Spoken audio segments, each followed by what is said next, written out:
ఎన్నాళ్ళు ఈ సుఖాలని చెప్పి మెల్లిమెల్లిగా వాటి మీద వైరాగ్యము కలిగి, వైరాగ్యముతో కూడినటువంటి భక్తి వలన చేసినటువంటి కర్మాచరణ వలన జ్ఞానము కలిగి, జ్ఞానము వలన ఈ శరీరంలోకి వచ్చినందుకు మళ్లీ పుట్టవలసిన అవసరం లేని పునరావృత్తి రహిత శాశ్వత శివ సాయుధ్య స్థితి స్వరూప మోక్షానుభవానికి వెళ్తారు. ఇదిగో ఇది పొందడానికి యోగ్యమైన ఆశ్రమము గృహస్థాశ్రమం. సన్యాసాశ్రమ స్వీకారమునకు పూర్వము తల్లిదండ్రులు ఇచ్చిన పేరు ఏదుంటుందో అది సన్యాసాశ్రమ స్వీకారం చేసి గురువు గారి దగ్గర ప్రణవోపదేశం పొందిన తరువాత ఉండదు. దీక్షానామముగా వేరొక నామం ఉంటుంది. కానీ ఒక్క శంకర భగవత్పాదుల విషయంలో మాత్రం సన్యాసాశ్రమ స్వీకారమునకు పూర్వము తల్లిదండ్రులు ఇచ్చిన పేరు శంకర. సన్యాసాశ్రమం ఇచ్చిన తరువాత వారి గురువు గారైనటువంటి గోవింద భగవత్పాదాచార్యుల వారు ఉంచినటువంటి పేరు కూడా శంకర. ఎందుకని వారికి దీక్షానామము మారలేదు అంటే ఒక్కటే కారణం. కైలాసమునందు ఉండేటటువంటి శంకరుడు ఎవరున్నాడో ఆయనే భూలోకంలో కలియుగంలో శంకర భగవత్పాదుల రూపంలో అవతరించాడు. నమః కపర్దినీచ వ్యుక్తకేశాయచ అని. జటాజూటంతో ఉండేటటువంటి పరమేశ్వరుడు వ్యుక్తకేశుడై అంటే ముండిత శిరస్కుడై, శిరస్సు మీద ఏమీ వెంట్రుకలు లేకుండా గుండుతో కూడుకున్నటువంటి వాడై, బాగా అర్థమయ్యేటట్టు చెప్పాలి అంటే ఈ భూమి మీద నడయాడాడు. ఎందుచేత ఆయనకు అవసరం వచ్చింది అంటే చేతిలో ఒక ఆయుధాన్ని పట్టుకుని ధర్మ వ్యతిరేకమైనటువంటి వాళ్ళని చంపడానికి అవకాశమైనటువంటి స్థితి కాదు కలియుగ ప్రారంభం. ఎందుచేత అంటే మహాభారత యుద్ధం జరిగిన రోజులలో కృష్ణ పరమాత్మ ప్రతిజ్ఞ చేశారు. పరిత్రాణాయ సాధూనాం వినాశాయ చ దుష్కృతాం ధర్మ సంస్థాపనార్థాయ సంభవామి యుగే యుగే. నేను ధర్మాన్ని పాడు చేసేటటువంటి వాళ్ళని మట్టు పెట్టడానికి, ధర్మాన్ని మళ్లీ సువ్యవస్థితం చెయ్యడానికి అవతార స్వీకారం చేస్తూ ఉంటాను. కానీ ధర్మ వ్యతిరేకులైన వారందరినీ చంపుకుంటూ వెళ్ళిపోతే కలియుగంలో అసలు మనుష్యుడు అన్నవాడు మిగలడం. కలి యొక్క ఉద్ధతి అటువంటిది. కాబట్టి ఇప్పుడు చేతిలో ఒక అస్త్రాన్ని పట్టుకుని లేకపోతే ఒక శస్త్రాన్ని పట్టుకుని ఎవరు ధర్మ వ్యతిరేకులుగా ఉన్నారో వాళ్ళందరినీ చంపేయడం తేలిక మార్గం కాదు, అది అనుసరణీయము కాదు. మనసులను ఆవహించి ఉన్నటువంటి కలిని తొలగగొట్టాలి, అందరినీ ధర్మ మార్గంలో నడిపించాలి. అందుకే ఈసారి కృష్ణ పరమాత్మ చేసినటువంటి ప్రతిజ్ఞకి కొనసాగింపుగా పరమశివుడు కైలాసంలో ఉన్నటువంటి సర్వేశ్వరుడు ఈ భూమండలం మీద అవతరించాడు. అవతరించి భారతదేశం నలుచెలగుల పాదచారి 3 పర్యాయములు పర్యటించారు. కేవలం 32 సంవత్సరములు మాత్రమే వారు శరీరంతో ఉన్నప్పటికీ అవైదికమైనటువంటి వాదనలన్నిటినీ ఖండించి మళ్ళీ వేదము యొక్క ప్రమాణాన్ని సువ్యవస్థితం చేశారు. అద్వైత మార్గము శంకరాచార్యుల వారు కొత్తగా కనిపెట్టినది కాదు. అద్వైత మార్గము వేదాంతర్గతమైనటువంటి పరమ సత్యం. వారి జీవితంలో వారు చేసినటువంటి ప్రబోధమంతా అదే. అద్వైతము వేదాంతర్గతమై ఉన్నది. వేదాంతర్గతమైనటువంటి అద్వైత సిద్ధాంతాన్ని ప్రచారం చేశారు. కేవలం ఏదో ఒక సిద్ధాంత ప్రచారం చేయడం వారి లక్ష్యం కాదు. అవైదికమైనటువంటి వాదనలన్నిటినీ ఖండించారు. మళ్ళీ వేదము యొక్క ప్రమాణమును నిలబెట్టారు. నిలబెట్టి షణ్మత స్థాపనాచార్యులై మనుష్యులు భక్తి మార్గంతో నడవడానికి కావలసినటువంటి వ్యవస్థనంతటినీ ఏర్పాటు చేశారు. ఎవరు ఏ స్థాయిలో ఉన్నా ఆ స్థాయిలో భగవంతుణ్ణి పట్టుకోవడానికి వీలైనటువంటి మార్గాన్ని చూపించారు. అందుకే యథార్థమునకు ఆదిశంకరాచార్యుల వారు లేకపోతే, ఆ అవతారం లేకపోతే సనాతన ధర్మమునకు మనుగడయే ప్రశ్నార్థకమై ఉండేది. అంతటి క్లిష్ట పరిస్థితులలో వచ్చినటువంటి అవతారం శంకరావతారం. మహానుభావుడు వైదిక మార్గాన్ని మళ్లీ సువ్యవస్థితం చెయ్యడమే కాకుండా మళ్లీ అవైదికమైనటువంటి వాదనలు ఈ దేశంలోకి ప్రవేశించి వేద ప్రామాణ్యమును పాడు చెయ్యకూడదని 4 దిక్కులా 4 పీఠములను పెట్టి కాపుదలగా ఉంచారు. తూర్పున జగన్నాథులో గోవర్ధన పీఠము, పడమర ద్వారకలో కాళికాపీఠము, ఉత్తరమున బదరికాశ్రమములో జ్యోతిపీఠము, దక్షిణమున శృంగగిరిలో శారదాపీఠము. 4 పీఠముల నుంచి 4 వేదముల యొక్క ఆమ్నాయమును ఏర్పాటు చేసి అక్కడ పీఠాధిపతుల యొక్క పరంపర కొనసాగేటట్టుగా, ఆ పరంపరలో వచ్చేటటువంటి పీఠాధిపతుల యొక్క ధర్మ ప్రచారము చేత వేదము ప్రమాణముగా ఉన్నటువంటి సనాతనమైనటువంటి ధర్మమునకు ఏ విధమైన వైక్లభ్యము కలగకుండా అది కొనసాగింపు పొందేటట్టుగా చక్కటి వ్యవస్థని ఏర్పాటు చేసినటువంటి మహాపురుషులు, జగద్గురువులు ఆదిశంకర భగవత్పాదులు. అటువంటి శంకరులు ప్రస్థానత్రయానికి భాష్యం ఇచ్చారు. ప్రస్థానత్రయము అంటే భగవద్గీత, బ్రహ్మసూత్రములు, ఉపనిషత్తులు. ఈ 3టికి భాష్య గ్రంథాలను ఇచ్చారు. అంత పెద్దవాటికి భాష్య గ్రంథాలు చదువుకోలేరేమో అన్న వారి కోసం తరువాతి స్థాయిలో అందుకోవడానికి వీలుగా భగవత్ సంబంధమైనటువంటి భక్తి జ్ఞానములను ఏర్పాటు చేసుకుని వైరాగ్యమును పొందడానికి వీలుగా శివానంద లహరి, సౌందర్య లహరి వంటి గ్రంథములను రచించి లోకానికి అందించారు.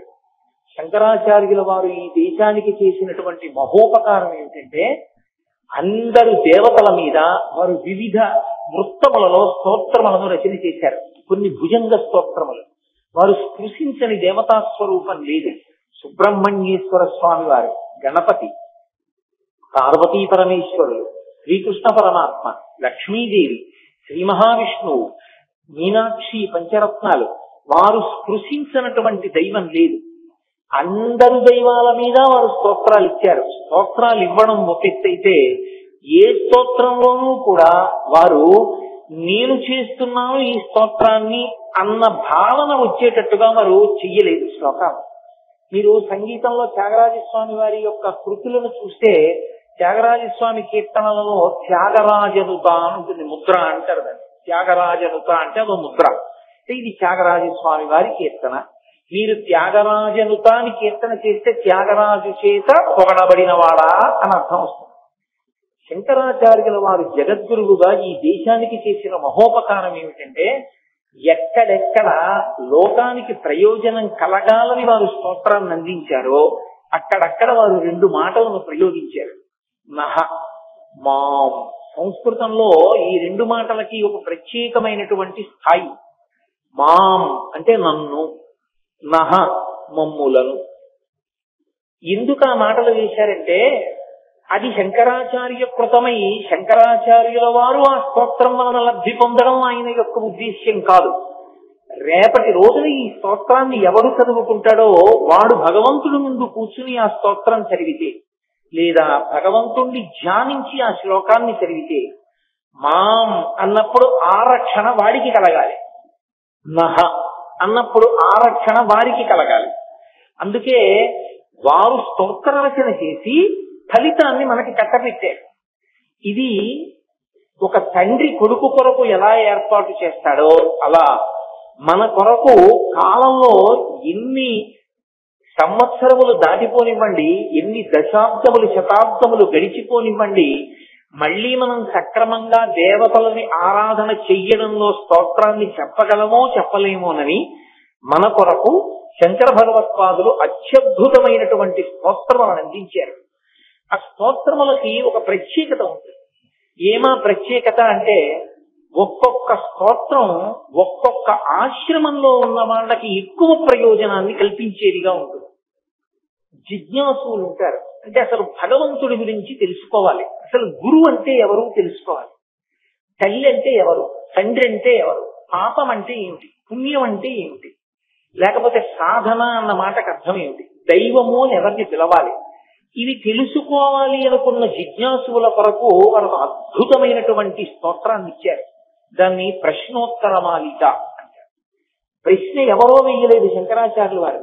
సాధకుని యొక్క స్థాయిలోకి ఆయన కిందకొచ్చి అయోమయావస్థలో ఉన్నటువంటి సాధకుడు జిజ్ఞాసు అయి తెలుసుకోవాలనుకున్నప్పుడు ఎటువంటి ప్రశ్నలు వేస్తాడో ఆ ప్రశ్నలు ఆయనే వేశారు.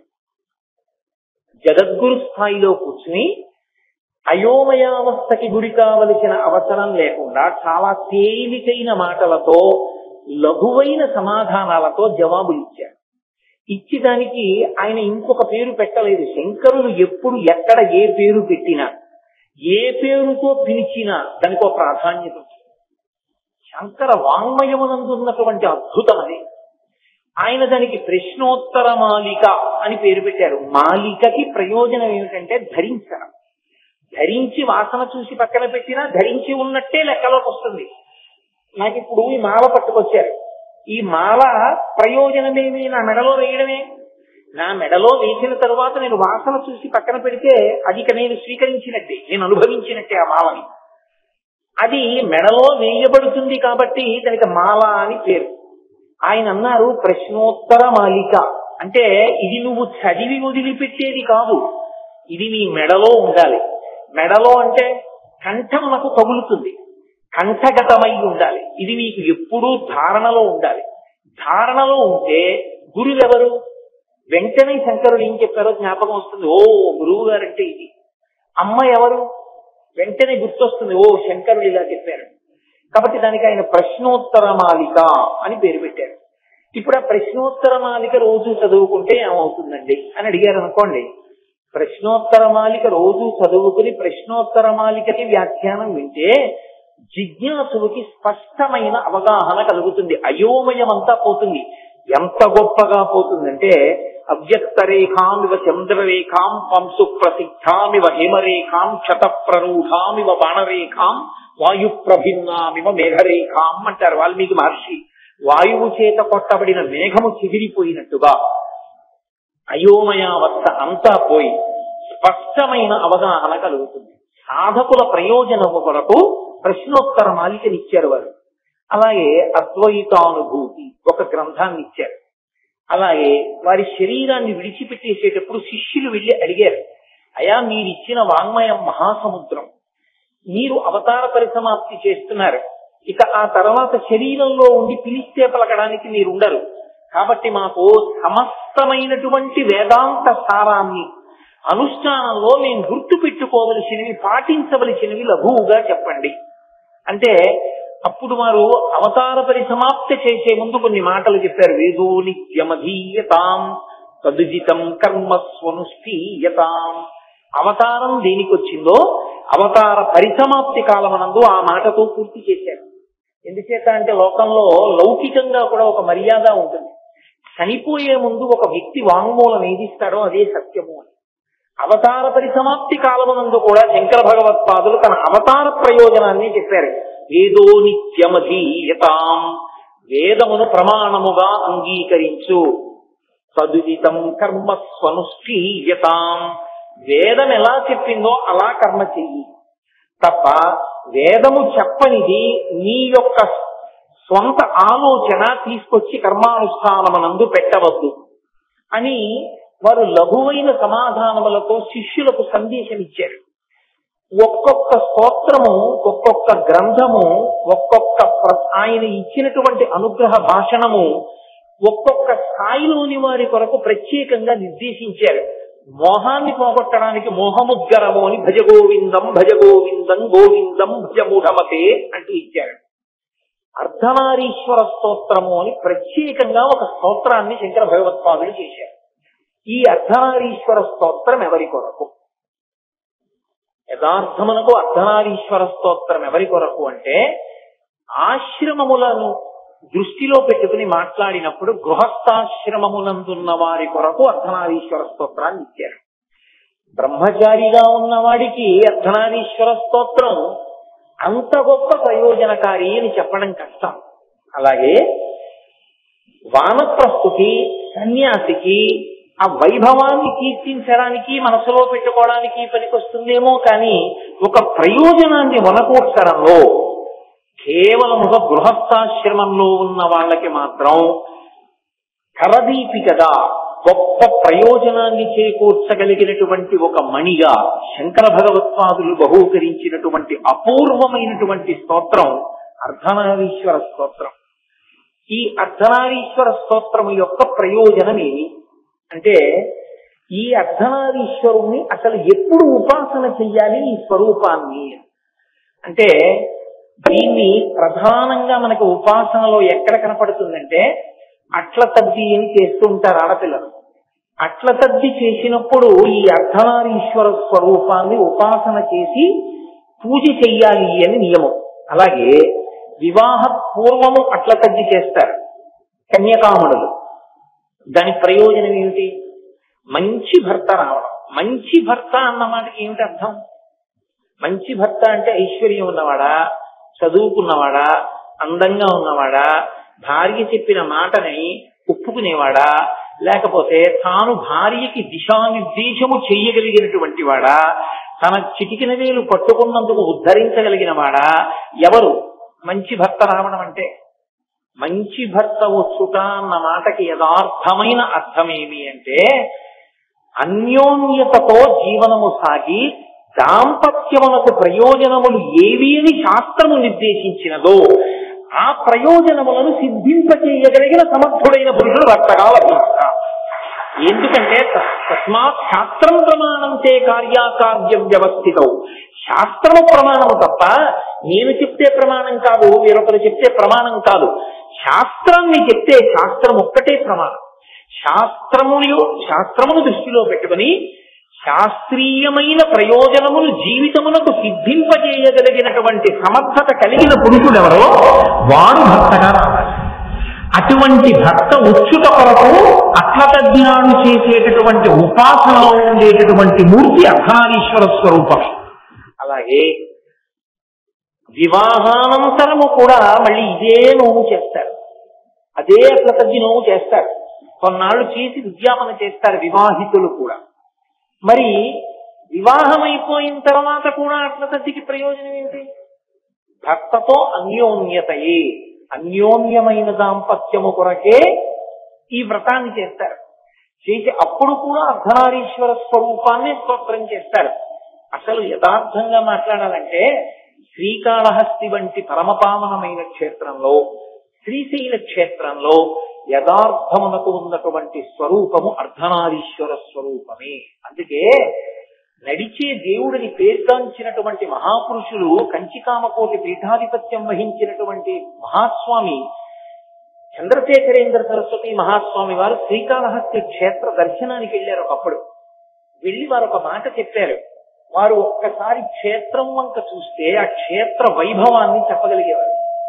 ఆయన అన్నారు, ఈ క్షేత్రము అప్రదక్షిణంతో కూడుకున్న క్షేత్రం. అందుకే రాజగోపురంలోంచి మీరు లోపలికి వెళ్ళినప్పుడు ప్రదక్షిణంగా వెళ్ళరు.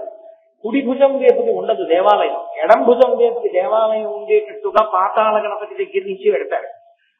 అప్రదక్షిణంగా లోపలికి వెడుతున్నాము అంటే రాహుకేతు పూజలు ఫలించేటటువంటి క్షేత్రము ఈ క్షేత్రమే. అందుకే దాని వ్యవస్థయే అప్రదక్షిణంగా వెళ్ళేటట్టు ఉంది. ఇక్కడ స్థలవృక్షం మహాబిల్వం. ఈ శ్రీకాళహస్తి క్షేత్రంలో అర్ధనారీశ్వర స్వరూపము అధిష్టానమై ఉన్నది. ఎక్కడో ఉంది ఆ స్వరూపం అన్నారు. తర్వాత ఆ స్వరూపం సువర్ణముఖరీ నది యందు ప్రకాశించింది. అక్కడ తవ్వుతున్నప్పుడు ఇప్పటికీ అక్కడ దేవాలయం ఉంది. కాబట్టి శ్రీకాళహస్తి క్షేత్రమునందు అర్ధనారీశ్వర స్వరూపం, శ్రీశైల క్షేత్రమునందు కూడా జ్యోతిర్లింగం ఒక చోట, భ్రమరాంబాదేవి ఒక చోట ఉన్నప్పటికీ అది అర్ధనారీశ్వర స్వరూపంతోనే ఉంటుంది. అందుకే ఇప్పటికీ శ్రీశైల క్షేత్రంలో సుప్రభాత పఠనం చేసి ప్రపత్తి చేసేటప్పుడు భ్రమరాంబ సహిత మల్లికార్జునుణ్ణి అర్ధనారీశ్వర స్వరూపంగానే స్తవం చేస్తారు. సోమోత్తంశ రామార్థభాగ శ్రీశైలాగ్రే కలసి వసతి విశ్వరక్షాధురీన ఏనం పాణౌ సరసి తరుణోల్లాసమేనాంకఖండం పార్శ్వే వామే వపుషి తరుణీ ద్రక్షు కారుణ్య లీలాం భూతిం పారే స్మితమభిముఖే గాంగమం భక్తపత్తే బిభ్రత్రేమ్నా భువనమఖిలం శ్రీగిరీశస్తపాయాత్. శ్రీగిరీశస్తపాయాత్, ఓ శ్రీగిరి, ఈ శ్రీశైల క్షేత్రమునందుండేటటువంటి మల్లికార్జునుడా నీ స్వరూపం ఏమిటో తెలుసా? ఏనం పాణౌ, జింక పిల్లని చేత్తో పట్టుకుంటాడు. ఏనం పాణౌ సరసి తరుణోల్లాసమేనాంక ఖండం పార్శ్వే మామే వపుషి తరుణీ. వపుషి అంటే శరీరం. శరీరము యొక్క వామార్థ భాగమునందు పార్వతీదేవి ఎడమ భాగమునందు ఉంచుకున్నటువంటి ఓ పరమేశ్వరుడా నీకు నమస్కారము. సోమోత్తంస పరిషదామీశ జీవాతురీశ పాశచ్చేత్తాపదయుగజుషాం పుల్ల మల్లీ వికాస ధ్యేయో దేవ ప్రకటితవధూరూపవామాత్మభాగ శ్రీశైలాగ్రే కలసి వసతి విశ్వరక్షాధురీణ అని ఇంకో శ్లోకం. ఓ విశ్వరక్షాధురీనుడైనటువంటి మల్లికార్జునుడా, నీ వామభాగమునందు అర్ధనారీశ్వరుడవై పార్వతీదేవి శోభిస్తోంది. ఈ రెండు క్షేత్రములు అర్ధనారీశ్వర స్వరూపములకు సంబంధించిన క్షేత్రములే. అటువంటి అర్ధనారీశ్వర స్థవాన్ని శంకర భగవత్పాదులు ప్రత్యేకంగా గృహస్థాశ్రమంలో ఉన్న వాళ్ళ కొరకే ఇచ్చారు. ఈ గృహస్థాశ్రమంలో ఉన్న వాళ్ళ కొరకు సన్యాసాశ్రమంలో ఉన్న శంకరాచార్యుల వారికి ఇవ్వవలసినంత అగత్యమేమి? వారు జగద్గురువులు. జగద్గురువులు కనుక వర్ణాశ్రమములు ప్రాణప్రదములై ఉంటాయి. ధర్మానుష్ఠానమునందు ఏది ప్రాతిపదిక అంటే వర్ణము ఆశ్రమము, ఈ రెండు ప్రాతిపదికలై ఉంటాయి ధర్మానికి. ధర్మము అంటే పట్టుకుని ఆచరించవలసినది. క్రియసేవా జనైరితి ధర్మం. తెలుసుకోవడం పూర్వాంగం, అనుష్ఠించడం ఉత్తరాంగం. తదనంతరం దాన్ని అనుష్ఠించాలి తెలుసుకుని. సంధ్యావందనం చెయ్యాలి. ఎవరు చెయ్యాలి సంధ్యావందనం? అప్పుడు వర్ణాశ్రమములు ఈ రెండు వస్తాయి. సన్యాసికి సంధ్యావందనం లేదు, గృహస్థుకి సంధ్యావందనం ఉంది, బ్రహ్మచారికి సంధ్యావందనం ఉంది. ఎవరు సంధ్యావందనం చేయడానికి అర్హత ఉన్నవాడు? ఎవడికి యజ్ఞోపవీతం ఉందో వాడు సంధ్యావందనం చెయ్యాలి. వాడు సంధ్యావందనం చెయ్యకుండా తిరగడానికి వీల్లేదు. ఏదైనా పక్కన పెట్టి సంధ్యావందనమే ముందు చెయ్యాలి. కాబట్టి ఇప్పుడు ఒక్కొక్క వర్ణాశ్రమమును ఆధారంగా చేసుకుని ధర్మం వచ్చింది. ఇప్పుడు ఆ ధర్మాన్ని పట్టుకుని తరిస్తూ ఉంటాడు. గృహస్థాశ్రమము ధర్మమునకు అవమానము. గృహస్థాశ్రమము పరమపావనమైనటువంటి ఆశ్రమం. ఎందుకు అసలు గృహస్థాశ్రమము, బ్రహ్మచర్యము, వానప్రస్థము, సన్యాసము అని 4 కింద ఆశ్రమాలను విడగొట్టాలి? ఎందుకు అసలు విడగొట్టింది వేదం అంటే, అలా విడగొట్టడానికి ఒక కారణం ఉంది. కట్లు విప్పేశారని కాదు, ఎప్పుడూ కట్టు వేస్తూనే ఉంటారు. ఎప్పటికవసరమైన కట్టు అప్పుడు వేస్తూ, అప్పటికి అవసరము లేని కట్టు తీసేయడమే ఆశ్రమాన్ని మార్చడం. మీరు చూడండి, పట్టికెళ్లేవాడు మొట్టమొదట తాటితో గట్టిగా కడతాడు అనుకుంటాడు. మోతాలతో పెట్టి నొక్కి కట్టినప్పుడు చాలా గట్టిగా కట్టేశాను, ఈ పత్తి బెట్టకదని. ఇప్పుడు ఆ పట్టికెళ్ళి మిల్లోకి పట్టికెళ్ళి ఇచ్చినప్పుడు అది యంత్రాల మీద పెడుతుంది. ఒక యంత్రం ఇంకో యంత్రం మీద ఉన్న పత్తిని నొక్కుతుంది. ఇప్పటి వరకు తను కట్టిన కట్టు చాలా గట్టిగా ఉందనుకున్నవాడు తెల్లబోతాడు. ఎందుకంటే ఆ కట్టు వదిలైపోయి ఊడిపోతుంది తనంతటా. దాన్ని ముడివిప్పరు. ఎంత గట్టిగా నొక్కేస్తుందంటే పత్తి దగ్గరైపోయి కట్టు వదిలైపోతుంది తనంతటా. ఇప్పుడు వదిలైపోయిందని ఆ కట్టుని విక్కిరించడానికి కాదు యంత్రం నొక్కింది. ఇప్పుడు యంత్రం మళ్ళీ ఒక ఇనప రేకుని తీసుకుని మళ్ళీ గట్టిగా తను ముడేస్తుంది. ఇప్పుడు అది మనిషి వేసిన కట్టు కన్నా ఈ కట్టు గట్టిగా ఉంటుంది. ఎందుకు వేశారు కట్టు ఎందుకు మార్చారు? తను వేసిన కట్టు కదిలిపోయే కట్టు.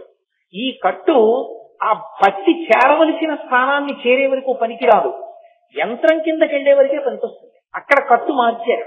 దాని వలన పత్తి ఎక్కడికి చేరాలో అక్కడికి ఎక్కడా మధ్యలో ముద్ద పడిపోకుండా వెళ్ళిపోయింది. అలాగే ఈ శరీరం అపురూపం, ఈ సాధనం అపురూపం. ఇది దొరకమంటే దొరికేది కాదు. మనుష్య శరీరం లభించడమే అదృష్టం. అందుకే 84 లక్షల జీవరాశులలో అత్యద్భుతమైన జన్మ ఏది అంటే మనుష్య జన్మయే. మనుష్యత్వం, ముముక్షత్వం, మహాపురుష సమాశ్రయ. ఈ 3 దొరకమంటే దొరికేవి కావు అంటారు శంకరాచార్యుల వారి వివేక చూడామణిలో. ఎందువల్ల గొప్పదైంది అంటే దీనితో ధర్మానుష్ఠానము చేయవచ్చు. మిగిలినటువంటి శరీరములు ధర్మానుష్ఠానమునకు పనికిరావు. వాటికి ఉన్నది ఒకటే ధర్మం, జంతు ధర్మం. దీనికి ధర్మానుష్ఠానమునకి ఇది పనికొస్తుంది. ఇది భగవన్నామమును చెప్పడానికి పనికొస్తుంది. మిగిలిన ఏ ఉపాధి కూడా ఇక భగవన్నామమును చెప్పడానికి పనికిరాదు. ఎన్ని లక్షల ప్రాణులు ఉండనివ్వండి, రామా రామా రామా అనవే అన్నారు అనుకోండి, అది అనలేదు. దీనితో ఇది జర్జరీభూతమైపోయిన రామా రామా రామా అని ఈ శరీరం అనగలదు. దీనికి ఒక్కదానికే స్వరపేటిక పెట్టి పరమేశ్వరుడు ఏదైనా ఉచ్చరించగలిగినటువంటి శక్తినిచ్చాడు. దాన్ని సక్రమంగా ఉపయోగించుకుంటే భగవంతుణ్ణి చేరుతాడు. దాన్ని దుర్వినియోగం చేసుకుంటే మళ్ళీ హీనోపాధుల్లోకి వెళ్ళిపోతాడు. అటువంటి ఉత్కృష్టమైన మనుష్య జన్మలో మొట్టమొదటిది బ్రహ్మచర్యం. బ్రహ్మచర్యమునందు శాస్త్రాన్ని అధ్యయనం చేస్తాడు. ఇది జీవిత పర్యంతము పనికొచ్చేటటువంటి శాస్త్రమునకు ప్రాతిపదికగా గురువు గారి దగ్గర కూర్చుని శాస్త్రాన్ని అధ్యయనం చేసి ప్రతిరోజు సమిధాదానము అని అగ్నిహోత్రంలో సమిధ సమర్పణం చేశారు. కొంతకాలం అయిపోయింది బ్రహ్మచర్యం. ఇప్పుడు శరీరము లోపల ఉన్నటువంటి మనసుకి ఒక లక్షణం ఉంటుంది. అది కాలమునందు శరీరమునందు పొటమరించేటటువంటి వికారం. ఋషులు అంత జాగ్రత్తగా దాన్ని లెక్క పెట్టారు. మీరు దాన్ని అంత పవిత్రంగా అర్థం చేసుకోవలసి ఉంటుంది. అణిచి పెడితే ప్రమాదం వస్తుంది కామాన్ని. ఒక వయస్సు దాటేటప్పటికీ శరీరమునందు కామము పొటమరిస్తుంది, మనసు కామభావన పొందుతుంది. ఇప్పుడు కామభావన పొందిన మనసుని మీరు బలవంతంగా నిగ్రహించారనుకోండి, కాలు కింద త్రాసుపావుని పెట్టుకుంటే ఎలా ఉంటుందో అలా ఉంటుంది. ఒకడు త్రాసుపావుని కాలు కింద పెట్టుకున్నాడు, ఇప్పుడు అదేం చేయదు కాబట్టి తల దగ్గర నొక్కి పెట్టి కూర్చున్నాడు. ఎంతసేపు భద్రంగా ఉంటాడు? కాలు అలా ఉన్నంతసేపే. పొరపాటున ఇలా అన్నాడో చనిపోయడం లెక్కే. కాలు కిందున్న త్రాసుపాము తాత్కాలికంగా తల ఉంచినా ఎప్పుడు కాలు తీస్తాడు కాటేద్దామని చూసినట్లే ఇంద్రియములు కాట్లు వేయడానికి సిద్ధంగా ఉంటాయి. అందుకే వ్యాస భగవానుడు దేవి భాగవతం చేస్తూ ఒక మాట అంటాడు, ఇంద్రియాని బలిష్టాని ననియుక్తాని మానద అపక్వస్య ప్రకుర్వంతి వికారాం స్థామనేక అంటాడు. ఇంద్రియములు బలిష్టములు, అవి కాట్లు వేస్తాయి. మనసు అంత తొందరగా లొంగదు.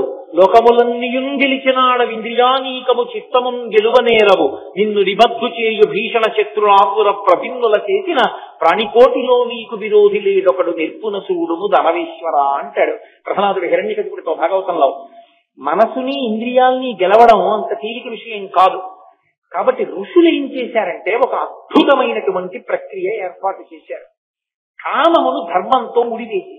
అందుకే వివాహం చేసినప్పుడు సంకల్పం ఏమి అంటే ధర్మ ప్రజాపత్యర్థం, ధార్మికమైన సంతానము కొరకు. నేను భార్యని స్వీకరించాననలో ధర్మపత్నిని స్వీకరించాడు. ఆమె పేరేమి? ధర్మపత్ని. ధర్మపత్ని సమేతస్య, ఆమె ధర్మమునకు ఆలంబనం. ఇప్పుడు కామము ఆమె యందు ప్రవర్తించింది. ఆమె యందు కామముంచుకున్న కారణానికి ధార్మికమైనటువంటి కట్టుబాటు వలన కామము ధర్మముతో ముడిపడితే ధర్మబద్ధమైన అర్థం వచ్చింది. ఏమిటా అర్థం? కొడుకు, కూతురు. కూతురు వచ్చింది, కన్యాదానం చేసి తరించావు. కొడుకు పుట్టాడు, పితృరుణం తీరిపోయింది. పితృరుణం తీరడానికి గృహస్థాశ్రమం ప్రాతిపదిక అయింది. 3 రుణములు ఉంటాయి. ఈ మూడు రుణములను తీర్చుకోవాలి అంటే ఒక రుణాన్ని బ్రహ్మచర్యంలో తీర్చుకోగలడు. 2 ప్రధానమైనటువంటి రుణములను గృహస్థాశ్రమంలోకి ప్రవేశిస్తే తప్ప తీర్చుకోవడం కుదరదు. నేనెప్పుడు చేశానండి అప్పు అంటారేమో. ఆ అప్పు మీరు ఎప్పుడు చేశారన్నది విడిచిపెట్టండి. మనుష్య జన్మ స్వీకరిస్తూనే పుడుతూనే 3 అప్పులతో పుడతాడు. 1 శాస్త్ర రుణము, 2 దైవ రుణము, 3వది పితృ రుణము. ఇందులో శాస్త్ర రుణము అంటే ఋషులు మన కొరకు శాస్త్రాన్నంతటినీ ఇచ్చారు చదువుకుని జీవితాన్ని బాగు చేసుకోమని. ఆ రామాయణం కోట్ల రూపాయలు ఖర్చు పెట్టేశావు. కనీసం నీ ఇంట్లో 6 కాండల రామాయణం లేకపోతే నీలో ఏదో పెద్ద తేడా ఉందని గుర్తు. నీ ఇంట్లో భాగవతం 12 స్కంధాలు లేకపోతే నీ జీవితంలో ఏదో పొరపాటు ఉందని గుర్తు. కనీసం గ్రంథాలు ఇంట్లో ఉండాలి, ఎప్పుడో ఒకప్పుడు చదువుతావు. అవి కూడా లేని ఇల్లు దారుణమైనవి. ఇన్ని లక్షలు ఇన్నిటికి ఖర్చు పెడుతున్నావు, రామాయణం 6 కాండలు నీ ఇంట లేవంటే ఏం చెప్పుకోవాలి? కాబట్టి శాస్త్రాన్ని చదవాలి. ఋషులు ఇచ్చిన శాస్త్రాన్ని చదివితే రుణం తీరిపోతుంది. ఋషి బ్రహ్మచర్యంలో శాస్త్రం చదువుకున్నాడు, రుణం తీరింది. కానీ పితృ రుణం, తండ్రికి రుణపడ్డాడు. ఏమిటి రుణం? తండ్రి నీకు శరీరం ఇచ్చినట్లే నువ్వు కూడా సంతానాన్ని కనాలి. సంతానాన్ని కంటే తప్ప నువ్వు రుణ విముక్తులవుతావు. రుకండు మహర్షి అంతటి వాడిని బ్రహ్మలోక ప్రవేశం చేయనివ్వలే. కాబట్టి సంతానాన్ని పొందాలి. సంతానాన్ని పొందడం అంటే ఎలా పడితే అలా సంతానాన్ని పొందడాన్ని శాస్త్రం అంగీకరించదు. ధర్మబద్ధమైన సంతానము కావాలి. ధర్మబద్ధమైన సంతానం అంటే వేరొకరి కన్య ధార్మికముగా నీకు కన్యాదానము చెయ్యబడాలి. ఆమెతో కలిసి నువ్వు నీ కామాన్ని ధార్మికంగా ఆమె యందుండి అతిక్రమించని కారణం చేత నీవే ఆమె కడుపున మళ్ళీ పుడతావు. అందుకే ఆత్మావై పుత్రనామాసి, కొడుకు మళ్ళీ తండ్రిగా వస్తాడు, తండ్రి మళ్ళీ కొడుకుగా వస్తాడు. కాబట్టి ఆమె నిన్నే కంది తన కడుపున. ఇప్పుడు నీ కామము ధర్మము చేత ముడిపడి భక్తి యందు ప్రవేశపెట్టబడాలి. ఇప్పుడు కామము ధర్మము చేత ముడిపడితే పితృణం తీరిపోయింది, సంతానం కలిగారు కాబట్టి.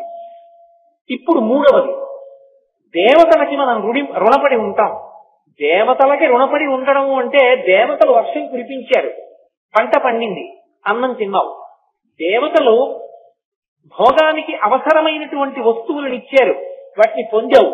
భూమిలో ఉన్న ఇనుము తీసుకున్నావు, భూమిలో ఉన్న పెట్రోల్ తీసుకున్నావు, కారు చేసుకుని కారెక్కి తిరిగావు. ఇవి దేవతలు ఇచ్చారు భూమిలో పెట్టి. నువ్వు తయారు చేయలేదు పెట్రోల్, లోపల ఉంది కాబట్టి క్రూడ్ ఆయిల్ నువ్వు దాన్ని పెట్రోల్ గా శుద్ధి చేశావు. ఇప్పుడు దేవతలకు రుణపడ్డావు. ఈ రుణపడినటువంటి రుణాన్ని తీర్చుకోవాలి అంటే యజ్ఞమో యాగమో చేసి నువ్వు హవిస్సు అగ్నిహోత్రుడి యొక్క ముఖంగా దేవతలకి సమర్పణం చెయ్యాలి. ఇప్పుడు యజ్ఞము కానీ యాగము కానీ చెయ్యాలి అంటే అధికారం ఏమి? ఎడమ భుజం మీద ఉత్తరీయం ఉండాలి. ఎడం భుజం మీద ఉత్తరీయం వేసుకునే అధికారం ఎవరిది అంటే భార్య బ్రతికున్నవాడికి. భార్య పక్కన లేకపోతే ఆయనకి యజ్ఞాధికారము లేదు. యజ్ఞాధికారమును పొందుట కొరకు భార్యని స్వీకరించాడు. అందుకే తలంబ్రాలు పోసుకునేటప్పుడు ఈ మంత్రాలే చెప్తారు. నాకు ఐశ్వర్యము కలుగుగాక, దాని వలన నేను యజ్ఞయాగాది క్రతువులను చేయుదునుగాక. ఇప్పుడు ఈమె పక్కన ఉన్నది కాబట్టి యజ్ఞం చేశాడు ధర్మపత్ని సమేతస్య అని. ఈమె లేదు, ఎంత డబ్బున్నా తను యజ్ఞం చేయడానికి అధికారి కాడు. తన కడుపున పుట్టిన తన కుమార్తెని కన్యాదానం చేయడానికి కూడా అధికారం. కాబట్టి ఇప్పుడు ధర్మపత్నిని స్వీకరిస్తే ఆమెతో కలిసి యజ్ఞయాగాది క్రతువులు చేసి దేవతలతో ఉన్నటువంటి రుణాన్ని పోగొట్టుకుంటాడు. ఇప్పుడు ఈ రుణాలు పోతే ఊర్ధ్వలోక ప్రాప్తికి అవకాశం ఇస్తారు. అథవా ఈశ్వరానుగ్రహం చేత భక్తి వైరాగ్యముతో కలిసి జ్ఞానముగా పండి మోక్షమునకు అధికారి అవుతాడు. అయితే ఇది అందరికీ వర్తిస్తుందా అంటే కారణజన్ములైన వారి విషయంలో వర్తించదు. అందుకే వారు గృహస్థాశ్రమం తీసుకోకుండా సన్యాసానికి కడతారు. శంకరాచార్యుల వారు వెళ్ళదా? అలా ఉంటుంది. కొంతమంది మహాపురుషులు ఈ కోవలోకి రారు, కానీ అందరూ మహాపురుషులు మాత్రం కాదు. కాబట్టి సాధారణంగా ఈ కట్టులోనే పెడతారు. అందుకని బ్రహ్మచర్యంలో ఉన్న కట్టు ఒక వయసు వచ్చిన తర్వాత ఇక పనికిరాదు. పత్తికి తనువేసిన కట్టు పూర్తిగా పనికిరానట్టు. అందుకని ఈ కట్టు వదిలిచి కొత్త కట్టేస్తారు. అప్పటి వరకు చెవికి ఆభరణములు ఉండవు, ఇప్పుడు పెట్టుకుంటాడు. ఇంతకు ముందు కంటికి కాటుక పెట్టుకోడు, ఇప్పుడు పెట్టుకుంటాడు. ఇంతకు ముందు పూలదండ వేసుకోలేదు, ఇప్పుడు వేసుకుంటాడు స్నాతకోత్సవం అయిన తర్వాత. ఇంతకు ముందు తాంబూలం వేసుకోలేదు, ఇప్పుడు భార్యతో కలిసి భార్య ఇచ్చిన తాంబూలం వేసుకుంటాడు. అంటే ఏ భోగములను వేదము అనుమతించి నువ్వు అనుభవించవచ్చని చెప్పిందో వాటిని ధర్మంతో ముడిపడి అనుభవిస్తాడు తప్ప యథేచ్ఛగా భోగం అనుభవించడం అన్నది ఈ దేశమునందు లేదు. ఈ దేశమునందు దేనికైనా ఆలంబన అనేది అంటే ధర్మమే. ఏది ధర్మమో వేదం చెప్పాలి, మీరు నేను చెప్తే కాదు. వేదము ప్రమాణము. వేదము ఏది ధర్మం అని చెప్పిందో దాన్నే అనుష్ఠించవలసి ఉంటుంది. కాబట్టి గృహస్థాశ్రమము అత్యంత ముఖ్యమైన ఆశ్రమమై కూర్చుంది. ఇప్పుడు 2 రుణాలు దాంట్లో తీరుతున్నాయి. పైగా 2 ఆశ్రమాల్లో ఉన్న వాళ్ళు గృహస్థు మీద బతుకుతారు. బ్రహ్మచారి తనందుకు తినకూడదు. బ్రహ్మచారి గృహస్థు ఇంటి ముందుకు వచ్చి భవతి భిక్షాం దేహి అంటాడు. బ్రహ్మచారికి గృహస్థు అన్నం పెడతాడు. సన్యాసి ఆయన దానం పుచ్చుకోకూడదు, ఒండుకుని పెట్టుకోకూడదు, రేపటికని దాచకూడదు. ఆకలేస్తే అదో రోగం అనుకోవాలి. దగ్గు వచ్చింది అనుకోండి, తగ్గేవరకే మందు చేసుకుంటాం, ఉండిపోయింది కదా సీసాలోని పోషిస్తోంది నోట్లో. ఆకలేస్తే కడుపులో ఆకలి మంట చల్లారే వరకు మాత్రమే తినాలి, రుచి కోరకూడదు. ఎక్కడికి వస్తాడు? గృహస్థు ఇంటి ముందుకు వచ్చి భవతి భిక్షాం దేహి అంటాడు. గృహస్థు అన్నం పెడతాడు. కాబట్టి ఇటు బ్రహ్మచారి కానీ అటు సన్యాసి కానీ గృహస్థు మీద ఆధారపడి ఉన్నారు. 4 ఆశ్రమములలో 2 ఆశ్రమములు మూడవదైన గృహస్థాశ్రమం మీద ఆధారపడి పరిడవిల్లుతున్నాయి. అంత పరమ పవిత్రమైన ఆశ్రమము గృహస్థాశ్రమము. పైగా గృహస్థాశ్రమం కోటలో కూర్చుని యుద్ధం చేయడం లాంటిది. ఇక్కడ వేదము అనుమతించిన సుఖములను అనుభవిస్తాడు. అనుమతింపబడిన సుఖములను అనుభవించి ఇదొక సుఖమా అని వైరాగ్యాన్ని పొందుతాడు. కాబట్టి అసలు అది ఆ సుఖమేమిటో తెలియకుండా బలవంతంగా త్రాసుపావుని తొక్కిపెట్టినట్టు తొక్కిపెట్టవలసిన అవసరం ఉండదు. ఏమి సుఖం అండి అంటాడు. మధుర పదార్థాన్ని తిన్నాడు తిన్నాడు తిన్నాడు తిన్నాడు తిన్నాడు తిన్నాడు. ఇన్నేళ్ల నుంచి తింటున్నాను మధుర పదార్థాలు. ఏముంది అందులో? అంబుజోదర దివ్య పాదారవింద చింతనామృత పాల విశేషమత్త చిత్త మీరీతి ఇతర విషయం పూచేర నేర్చు వినుత గుణశీల మాటలు వెయ్యునేలా అంటాడు ప్రహ్లాదుడు. భగవంతుని పాదములను అర్చించినప్పుడు కలిగేటటువంటి ఆనందామృత ధారణను బ్రోలడం కన్నా ఈ మధుర పదార్థాన్ని తినడంలో ఏముందంటాడు. ఇప్పుడు వైరాగ్యం కలిగింది. అందుకే అమరేంద్రాదులు కొల్చు భంగి జనుల వ్యాఖ్య సేవించగా విమల జ్ఞాన విరక్తి ముక్తి వసగున్ వేయేల భూనాథ సత్ కమలాధీసు కథా సుధారత నదీ కల్లోల మాలా పరిభ్రమమెమ్మానికినైనా కర్ణయుగళీ పర్వంబు కాకుండునే అంటారు పోతన గారు. ఆ భగవత్ కథాశ్రవణము కూడా భక్తి స్వరూపమై నవవిధ భక్తులలో ఎన్నాళ్ళు ఈ సుఖాలని చెప్పి మెల్లిమెల్లిగా వాటి మీద వైరాగ్యము కలిగి వైరాగ్యముతో కూడినటువంటి భక్తి వలన చేసినటువంటి కర్మాచరణము వలన జ్ఞానము కలిగి జ్ఞానము వలన ఈ శరీరంలోకి వచ్చినందుకు మళ్లీ పుట్టవలసిన అవసరం లేని పునరావృత్తి రహిత శాశ్వత శివ సాయుధ్య స్థితి స్వరూప మోక్షానుభవానికి వెళ్తారు. ఇదిగో ఇది పొందడానికి యోగ్యమైన ఆశ్రమము గృహస్థాశ్రమం. ఈ గృహస్థాశ్రమంలో ఇన్ని పండాలి అంటే మొట్టమొదటి నియమం ఒకటి ఉంటుంది. ఏది అంటే ఒండురులకు అన్యోన్యత. దంపతులుగా ఉన్నటువంటి స్త్రీ పురుషులు ఎవరున్నారో వాళ్ళిద్దరి మధ్య కొన్ని లక్షణాలు ఉండాలి అని శాస్త్రం చెప్తోంది. మొట్టమొదటిది అన్యోన్యత. ఒకరి మీద ఒకరికి ప్రేమ ఉండాలి. ఆయన కొరకు తను త్యాగం చెయ్యాలి, దాని కొరకు ఆయన త్యాగం చేస్తాడు. పోన్లే దానికి ఇష్టం ఉండదు, ఆయన వదిలేశాడు. ఆయన తినరు వెల్లుల్లిపాయ, ఆవిడ వదిలేసి. ఆవిడకి ఎంతో ఇష్టం, పుట్టింట్లో ఉన్ననాడు తినేది వెల్లుల్లిపాయ. ఇప్పుడు ఆవిడ అసలు తినదు. ఎందుకు తినదు వెల్లుల్లిపాయ అంటే ఆయన తినరు వెల్లుల్లిపాయ, నాకు అలవాటు పోయింది. అది అన్యోన్యత అంటే. అందుకే శ్రీరామాయణంలో ఆ అద్భుతమైన మాట ఒకటి అంటారు. బాలకాండ పూర్తి చేస్తూ మహర్షి అంటారు, ప్రియాతు సీతారామస్య దారాహ పితృకృత ఇది. నాకు మా నాన్నగారైన దశరథ మహారాజు గారు ఈమెనిచ్చి పెళ్లి చేశారంటే నాకు యోగ్యమైన పిల్ల అని రాముడు సీతమ్మని ప్రేమించాడు. అలా ఎప్పుడు నాన్నగారు తెచ్చారు కాబట్టి అని ప్రేమించడమేనా? సీతమ్మ కూడా రాముడికి దగ్గర అవ్వడానికి, రాముడు సీతమ్మకి దగ్గర అవ్వడానికి ఏమైనా కారణం ఉందా అంటే ప్రీతిర్భూయోభ్యవర్తత. ఆమె నడిచినటువంటి నడవడి కారణంగా రాముడికి దగ్గరయ్యింది, రాముడు సీతమ్మకి దగ్గరయ్యాడు. ఇప్పటికీ యుగం మారిపోయినా పెళ్లి అంటే సీతారాములే ఆదర్శంగా చెప్పబడతారు దాంపత్య జీవితానికి. అందుకే నడిచే దేవుడిని పేర్కొంచిన పరమాచార్య స్వామి ఒక మాట చెప్పేవారు, శుభలేఖ వేసినప్పుడు సీతారాముల మూర్తి లేకపోయినా జానక్యాహ కమలామలంజలి పుటేయాహ పద్మరాగాయితాహ అన్న శ్లోకం ఆ శుభలేఖ మీద లేకపోయినా ఆ తల్లిదండ్రులకి పిల్లల పెళ్లి ఎలా చెయ్యాలో చేత కానటువంటి అజ్ఞానులు. సీతారాములంటే దాంపత్యానికి అంత పర్యాయపదంగా నిలబడ్డారు. అటువంటి అన్యోన్యత ఉండాలి. ఈ అన్యోన్యత లేదనుకోండి, అది శుభలేఖలో వేసుకునే కమర్షియల్ ఎండ్ లాగే ఉంటుంది జీవితంలో కూడా. చూడండి, శుభలేఖ వేసినప్పుడు శ్రీమతి మరియు శ్రీ చాగంటి కోటేశ్వరరావు వ్రాయి శుభలేఖార్థములు అని ఉండాలి, కానీ కమర్షియల్ ఎండ్ అని ఒకటి ఉంటుంది. శ్రీరామ అండ్ కో అని. అండ్ కో అన్నప్పుడు ఇలా మెలికి తిప్పి వేస్తారు. అండ్ కో అంటే దాని అర్థం ఏంటంటే వ్యాపారం కోసం పెట్టింది అని. దంపతులకి కూడా శుభలేఖలో శ్రీమతి అండ్ శ్రీకి కమర్షియల్ ఎండ్ వేస్తే ఏదో పశ్చిమ దేశాల్లో ఉండే దాంపత్యాలు ఎలా ఉంటాయో అటువంటి దాంపత్యం అని గుర్తు. ఇంకా ఇంటికి వెళ్ళికెళ్ళం ఎందుకు? కమర్షియల్ ఎండ్ ఆ శుభలేఖలో వేసుకోవలసింది. మరియు వేసుకోవాలి. శ్రీమతి మరియు శ్రీ ఇద్దరూ కలిపి దంపతులు, వారి అన్యోన్యతకి ఫలితమే అదిగో ఆ బిడ్డ. ఆ బిడ్డని పొంది కన్యాదానం చేసి నేను తరిస్తున్నాను, మిమ్మల్ని ఆహ్వానిస్తున్నాను, అందుకుండాలి శుభలేఖ. అంతేగాని కమర్షియల్ ఎండ్ ఏమిటి అందులో? కాబట్టి అన్యోన్యత అత్యంత అవసరమై ఉంటుంది. ఆ అన్యోన్యత కాని సిద్ధించలేదనుకోండి, ఆ దాంపత్యము అర్థరహితం. పక్క పక్కన ఎన్నాళ్ళు కూర్చున్నారన్నది కాదు, ఎవరి మనసులు ఎవరి దగ్గర ఉన్నాయన్నది ప్రధానం. వివాహం అయిపోయిన తరువాత కూడా పురుషుడి మనసు పురుషుడి దగ్గరే, స్త్రీ మనసు స్త్రీ దగ్గరే ఉండిపోతే దంపతుల్లో ఆ దాంపత్యము అర్థరహితము. శీచుపావృక్షం మీద కూర్చుని సీతమ్మని చూసిన హనుమ అన్నారు, అస్యాదేవ్యా మనస్తస్మిన్ తస్య చాస్యాం ప్రతిష్ఠితం తేనేయం శశి ధర్మాత్మా ముహూర్తం అభిజీవతే. సీతమ్మ మనసు సీతమ్మ దగ్గర లేదు, రాముడి దగ్గర ఉంది. రాముడి మనసు రాముడి దగ్గర లేదు, సీతమ్మ దగ్గర ఉంది. ఇద్దరి మనసులు వేరొకరి చేతుల్లోకి వెళ్ళాయి కాబట్టి వీళ్ళిద్దరూ ఇంత గొప్ప దంపతులు అయ్యారు. శారీరకంగా విడివిడి ఉన్నా మానసికంగా వీళ్ళు కలిసే ఉన్నారు. వీళ్ళు దంపతులంటే. కాబట్టి ఆ అన్యోన్యత మనోకోణముగా ఆవిష్కరింపబడాలి.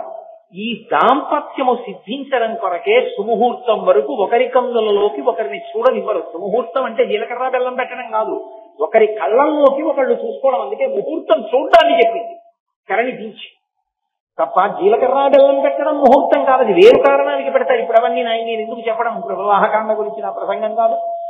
కాబట్టి గృహస్థాశ్రమమునందు అన్యోన్యత ప్రధానం. అది ఉన్నంతసేపు యువతల వారి యొక్క బలహీనతలు ఎన్నున్నాయో ఆ బలహీనతలన్నీ తను రక్షించడానికి కారణములుగా ప్రేమ చేత కప్పబడిపోతాయి భర్త దగ్గర. అది అమాయకురాలండి పాపం, ఇప్పటికీ దానికి గడుసుతనం లేదు. ఎక్కడ ఏం చెప్పాలో ఏం చెప్పకూడదో దానికి తెలియదు. కాబట్టి భర్త కంటి పిల్లకి చెప్పుకున్నట్టు ఇంట్లోంచి బయలుదేరే ముందు వాళ్ళు చాలా తెలివైన వాళ్ళు ఇలా అడుగుతారు, నువ్వు తొందరపడి ఏం చెప్పకే, ఏమో మా ఆయనకి తెలిసాను నేను సర్దుకుంటానంటే. ఏది బలహీనతో దాన్ని బయట చెప్పడం, తను కప్పుకుంటాడు. కారణం అన్యోన్యత. ఆయనకి తెల్లవారి నిద్ర లేవగానే ఓ కప్పు కాఫీ తాగాలి. ఏదో పై ఊరు వెళ్ళారు, నిద్ర లేచి మొహం గడుపుకుని కాఫీ తాగే మనిషిని అనుకోరు వాళ్ళు. కాబట్టి వాళ్ళు కాఫీ ఇవ్వరు. ఈవిడ ఏం చేస్తుందంటే, నేను కాఫీ తాగకపోతే ఉండలేనని కాఫీ తయారు చేసుకుని పవిటి సాక్ష పెట్టి లోపలికి తెచ్చి కాఫీ తాగేయండి ఇచ్చేస్తుంది. ఆయన బలహీనతను ఆవిడ కప్పేసింది. అంటే అవతల వారి బలహీనతని బయట చెప్పడం కాదు, తన ప్రేమ చేత కప్పేస్తాడు. ఈ కప్పేయడం ఉందే దీన్ని అన్యోన్యత. అది అన్యోన్యతగా సిద్ధిస్తుంది దాంపత్యంలో. ఇది ఎప్పుడు ఒండరుల మీద అంత ప్రేమ కలిగింది. ఈ ప్రేమ కలగలేదనుకోండి, ఎప్పుడూ అసహ్యంగా పుట్టింటికొచ్చి ఆడపిల్ల భర్త మీద చెప్పడం, ఆ పిల్లవాడి తల్లిదండ్రులు నా కోడలన్న భావన లేకుండా ఎప్పుడూ పరాయి పిల్ల కిందే కోడల్ని చూస్తూ ఉండడం. ఇక వాళ్ళిద్దరికీ పెళ్లి చేసి ఏమిటి పొందినటువంటి సౌభాగ్యం ఏమీ లేదు. వాళ్ళిద్దరూ దంపతులుగా జీవించట్లేదు. అన్యోన్యత అవసరం అవుతుంది గృహస్థాశ్రమంలో. అన్యోన్యతకి తోడుగా, అందుకే వివాహకాండలో ఈ మంత్రం చెప్తారు, ఆకర్షణ ఉండాలి. ఆకర్షణ ఎందుకు అని మీరు అంటారేమో, ఆకర్షణ లేకపోతే ప్రహృష్టత కలగదు. మనస్సునందు సంతోషము ఉద్భుతము కాదు, సృష్టి ఎందు ఒక లక్షణం ఉంటుంది. సృష్టి ఎప్పుడు జరిగినా ఆనందంతో సంతోషంతో జరగాలి తప్ప ఏడుస్తూ సృష్టి జరగకూడదు. లయం బాధాకరంగా ఉంటుంది. ఎప్పుడైనా శరీరాన్ని విడిచిపెట్టినప్పుడు ఇక్కడ ఉన్న పిండాండాన్ని బ్రహ్మాండంతో కలిపేటటువంటి ప్రక్రియలో కొంత శోకం ఉంటుంది. కానీ సృష్టి యందు ఎప్పుడూ శోకం ఉండకూడదు. సృష్టి ఆనందముతో కూడుకున్నదై సంతోషముతో కూడుకున్నదై ఉంటుంది. అలా ఉండకపోతే ఆరోగ్యవంతమైన శిశువు జన్మించడు. అందుకే రామాయణంలో గంగావతరణంలో ఒక మాట చెప్తారు. అగ్నిహోత్రుడు వెళ్లి తేజస్సుని గంగాదేవి యందు ప్రవేశపెట్టేటప్పుడు ఒక మాట చెప్తాడు, నువ్వు ప్రహృష్టవదనవై పరమ సంతోషంతో నా యందు అనురక్తవై ఈ శివ తేజస్సుని పుచ్చుకో, నేను నీ యందు ప్రవేశపెడతానంటాడు. అలా పుచ్చుకుంటే తప్ప తేజోమూర్తి అయిన సుబ్రహ్మణ్యుడు జన్మించడం. దాంపత్యమునందు ఆకర్షణకి వివాహకాండలో చెప్పే మంత్రం యొక్క పరమార్థం ఏమిటో శ్రీరామాయణంలో వాల్మీకి మహర్షి అక్కడ నిరూపణం చేసి చూపించారు. అంత అవసరం ఆకర్షణ. మా ఆవిడ అబ్బా ఎంత సంతోషమో అని పురుషుడు అనుకోవాలి. మా ఆయన అంత మంచివాడు, నాకు భర్తగా ఎలా పొందగలను. అందుకే గుణము భర్తకు అందం, అనువర్తించడం భార్యకు అందం. వాక్యంలో ఉన్న అందాలు ఎక్కడ ఉంటాయండి? నశించిపోతాయి, ఉండవు. 60 ఏళ్ళు 70 ఏళ్ళు వచ్చాక కూడా ఆకర్షణ దేని చేతి ఉంటుంది? ప్రారంభంలో శరీర సౌష్ఠవము చేత ఉండవచ్చు. 60-70 వచ్చేటప్పటికి అనువర్తించిన కారణం చేత ప్రీతి అలా నిలబడిపోతుంది. అంత సంతోషం ఉండిపోతుందంటే ఈ ఆకర్షణ పండాలి, ప్రతిదీ పండాలి సనాతన ధర్మంలో. ఎందుకంటే పండితే తప్ప ముచ్చుకని తనంత తాను విడవదు. పండనంతసేపు పండి పెట్టుకుని ఉంటుంది. అన్నీ పండిపోవాలి.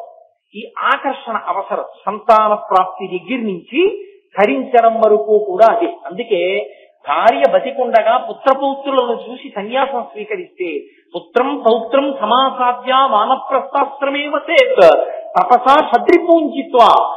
వ్యాసుడు సన్యాసాశ్రమానికి నియమం చెప్పాడు.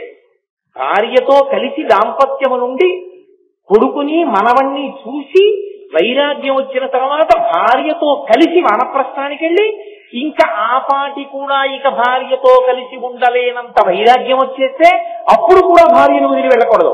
భార్యని తీసుకెళ్లి కొడుక్కి అప్పజెప్పి సన్యాసం తీసుకోవాలి. కాబట్టి అంత ప్రేమతో నిలబడవలసి ఉంది. ఇది సిద్ధించాలి, పండాలి. ఇది పండకపోతే ఆ గృహస్థాశ్రమానికి అర్థం లేదు, జీవితమూ పండదు, అథవా అసలు సంసారము పండదు. బతికున్నంత కాలము దుఃఖము, శరీరము పడిపోయిన తరువాత కూడా పొందవలసినటువంటి స్థాయిని పొందలేడు. అందుకని గృహస్థాశ్రమం అత్యంత ప్రధానమైన ఆశ్రమమై ఉన్నది.